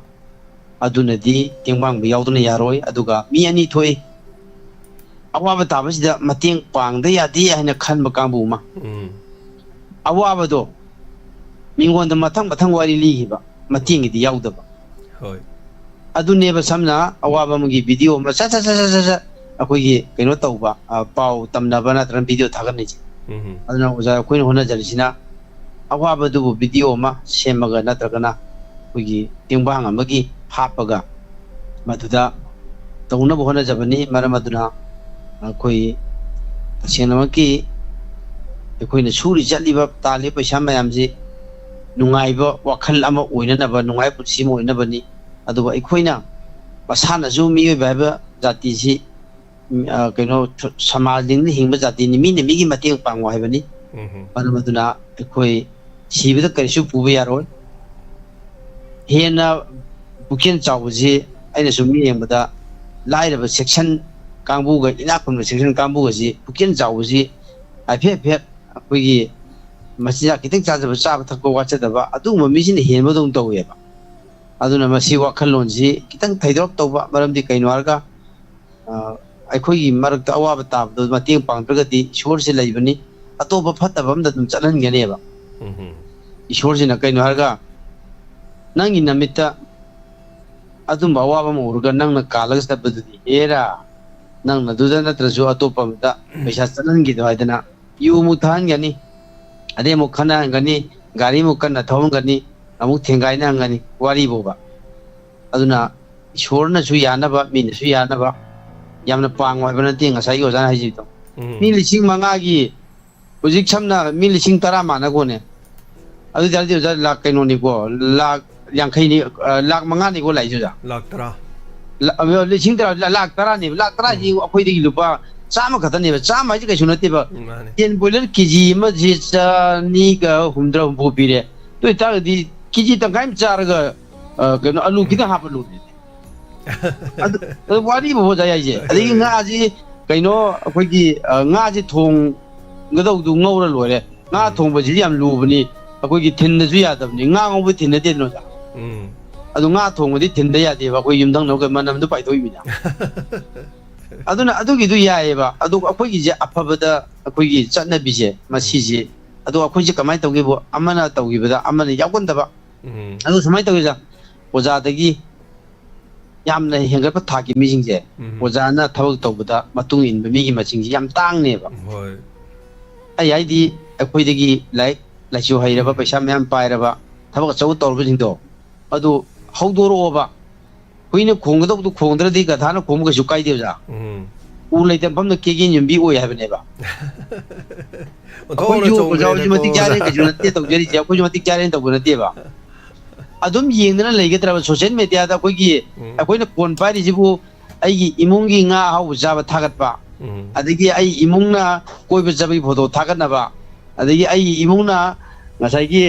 ꯀꯩꯅꯣ car ꯑꯍꯟꯕ ꯂꯩꯕꯒꯤ ꯌꯨꯝ ꯑꯍꯟꯕ ꯂꯩꯕꯒꯤ ꯊꯥꯒꯠꯅꯕ ꯈꯛꯀꯤ ꯄꯥꯏꯕꯗꯨꯗꯤ ꯅꯠꯇꯦ ꯍꯥꯏꯕ smart phone ꯍꯥꯏꯖꯗꯦ ꯅꯠꯇꯦ ꯑꯩꯈꯣꯏ ꯃꯥꯂꯦꯝꯁꯦ ꯄꯤꯁꯛ ꯄꯤꯛꯈ꯭ꯔꯦ ꯃꯅꯤꯄꯨꯔꯁꯦ ꯄꯤꯁꯛ ꯄꯤꯛꯈ꯭ꯔꯦ ꯃꯩꯇꯩ ꯍꯥꯏꯕꯁꯤ ꯏꯃꯨꯡ ꯑꯃꯈꯛꯇꯅꯤ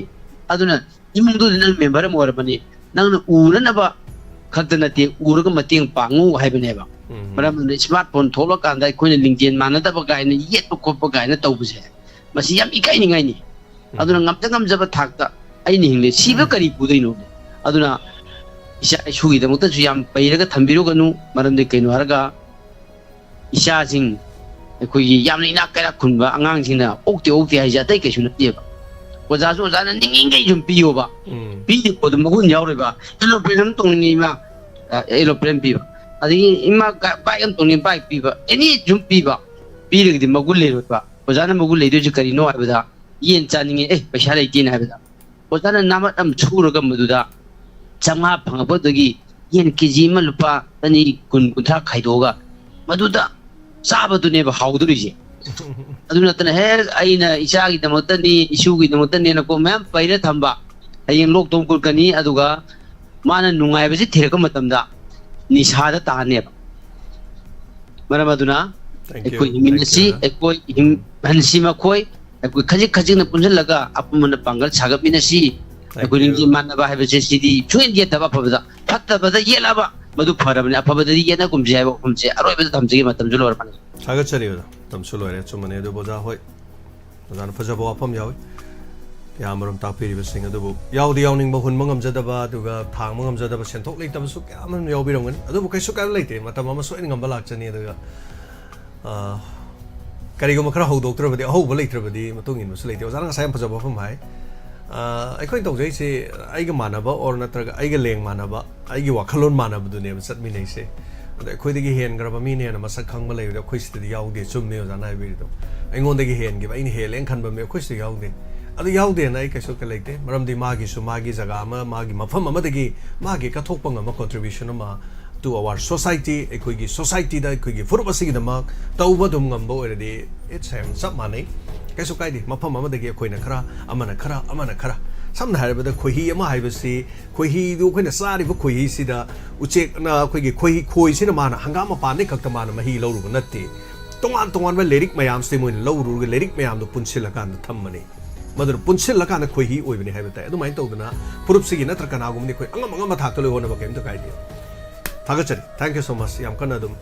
ले होना बताबनी हिंगली मखैदे दुम खरदी अदु याबीबदुन ngasi di mayam puno lengdra leibiribane hona minasi puno aduga jirigi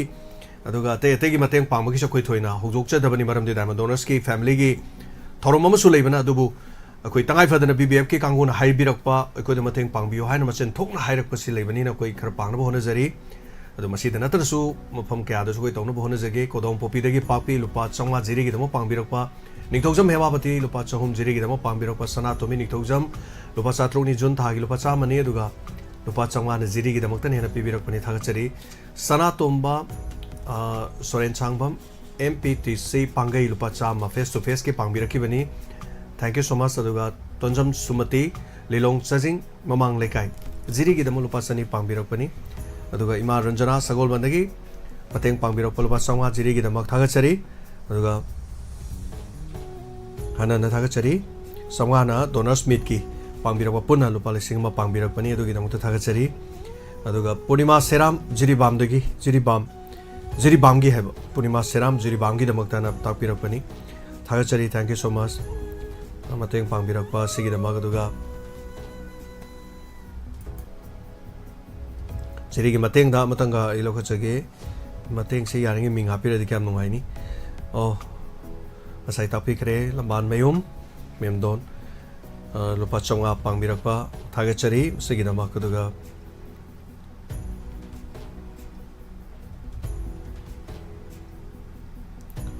thagachari sir relief camp da pi naba arei ba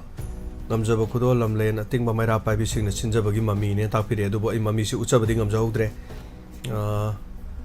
ai hayeng soidan ucharage ngasi gidi utpadu matam yakidabana haitare khudong sa kidre masigi damanga pigani yaragadi ming thabiro ming tharaktaba masu yaure lupa songa gi ama simasu leire aduga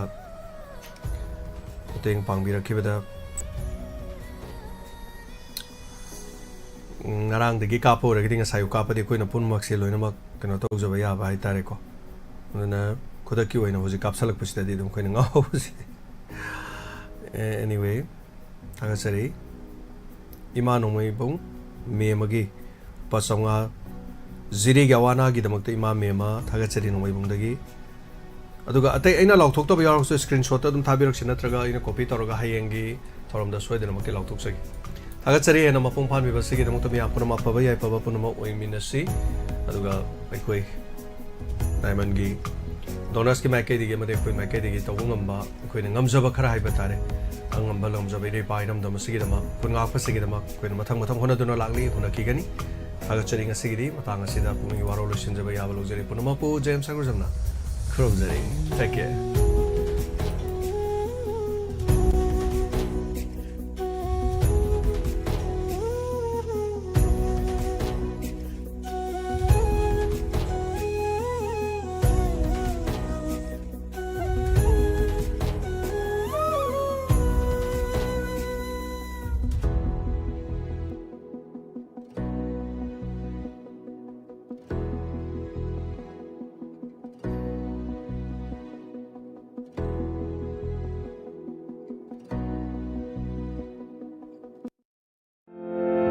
Admission Hangdukchari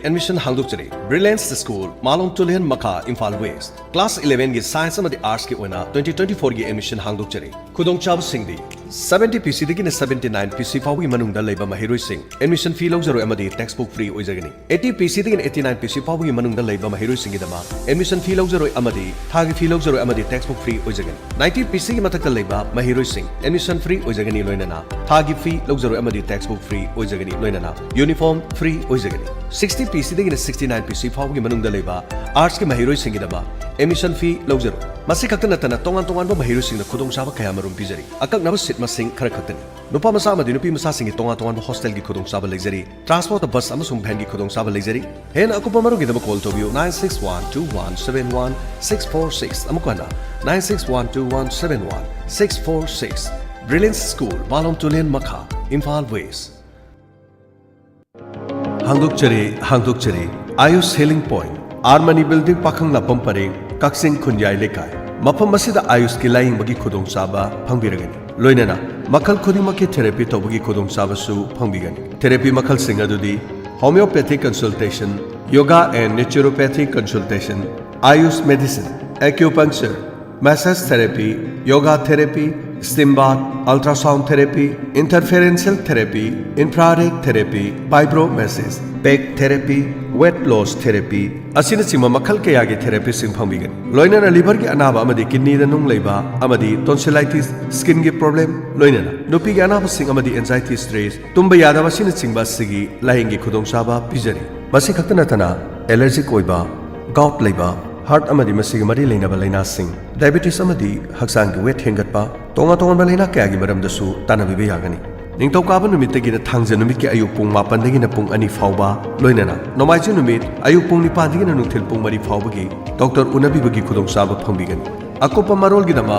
8413935890 loinana 6009968145 ayush healing point cure with care Armani Building Pakangla Pomparing Kaksing Kunyai Lekai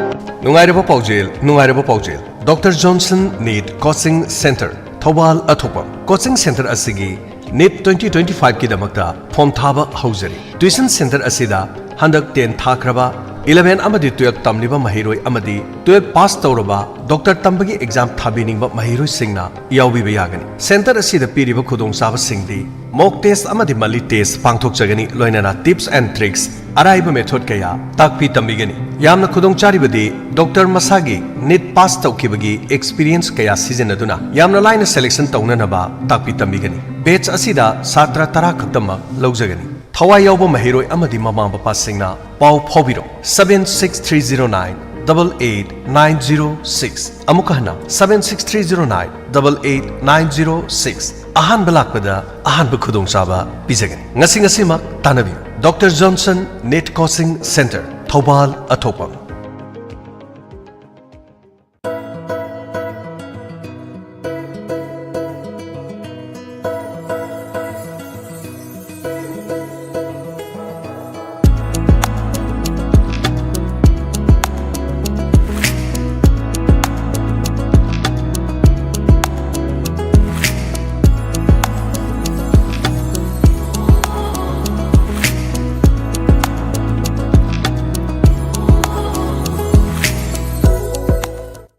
IPS, the Imphal Public Higher Secondary School, Kanchipur near Manipur University. Admission open for Class 11 both Art and Science with special packages and admission with lowest fees, a peaceful zone for education, 360 scholarships for meritorious students, experienced faculties, guest professors and lecturers, free education, free admission, gym, fitness center, national and international medalist, shooting range, maximum first divisioners, letter marks holders, subject toppers scoring 100 out of 100, inspire awardees in the higher secondary examination, direct admissions for the wards of strict parents, awarded for best school in co-curricular and extracurricular activities. IPS, top choice for your child's career.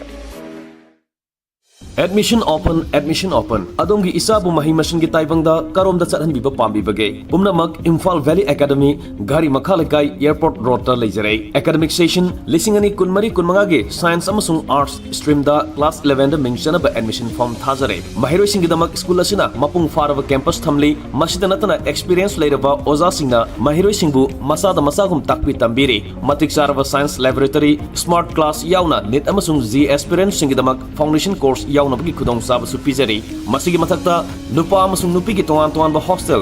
bus amasung van service ka loinena psychosocial support amasung counseling gi khudong saba su pizari akupa marol gi damak 7085731118 natragana 8131885155 natragana aikogi website www.ivaimphal.com natragana aikogi email imphalvalleyacademy2015@gmail.com dagi akupa marol khangbiba yagani ngasi mak lengsin biraktuna prospectus amasung form lobiyu isa singi tungi punsi sembada chawraba thongdang longminasi Admission open Changangai da leiba Imprint Science Academy ki academic session 2024-25 ki class 11 science ki damak ming chananabagi damak form thaba hauzare. Experience leiraba oza singna takpi tanbiduna haukiba chahi singdagi ngasi fauba leptana position holder kaya puthorakli. Nupa macha amadi nupi macha singgi oiba tongan ba hostel su thamjari. Free sip offer kaya ama su pizari. 10 CGPA fanglaba mahairoi singgi oina admission fee, installment fee, transport, hostel admission fee sing lemna fangangani. Book grant pizagani. Tha khudingi lupa lising taruk ke scholarship su pizari. Chahi ani ki oiba NEET G course ki fee lemna fangangani. 9.5 CGPA amadi masigi matakta fangba adubu 10 CGPA gi makada fangba mahairoi singi oina admission fee, installment fee, transport, hostel admission fee lemna fanganba chahi ani gi oiba NEET G course ki fee tangkhai taba tha khudingi lupa lising ani gi scholarship piba 9 CGPA amadi masigi matakta fangba adubu 9.5 CGPA gi makada fanglaba mahairoi singi oina admission fee amadi installment fee lemna fanganba book grant fanghanba chahi ani gi oiba NEET G course ki fee tangkhai taba 8.5 CGPA amadi masigi mathakta fangba adubu 9 CGPA gi makhada fanglaba mahairoi singi oina su admission fee amadi installment fee lemna pizari chahi ani gi oiba NEET G course ki fee tangkhai tajagani 7.5 CGPA amadi masigi mathakta fangba adubu 8.5 CGPA gi makhada fanglaba mahairoi singi oina admission fee amadi ahum suba installment fee lemna fanganjagani 7 CGPA amadi masigi mathakta fangba adubu 7.5 CGPA gi makhada fanglaba mahairoi singi oina su free admission fee oigani loinana book grant su pizagani loinana 5.30 CGPA amadi masigi mathakta fanglaba mahairoi khudingmak direct free admission gi khudong chaba su pizari ngasi maklengsin biragu Imprint Science Academy Changangai opposite airport main gate natraga pizariba number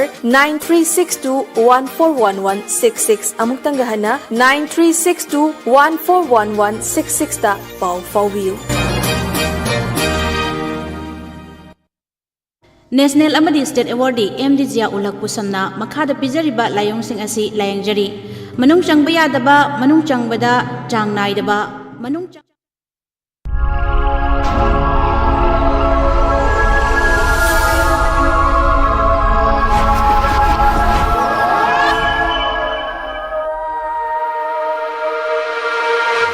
Aigina thawai oiri fi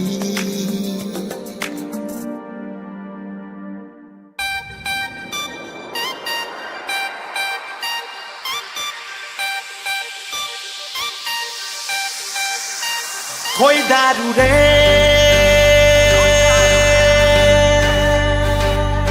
nung chi kai tel kari bi nung chi thamoi man ting nari bi nung chi chiro tau du na thamoi kaya bungau hali bi mi gina apem ma gina thoi mi gina apem oiri bi ma gina thoi bi oiri bi moi gina babi oiri bi ai gina thawai oiri bi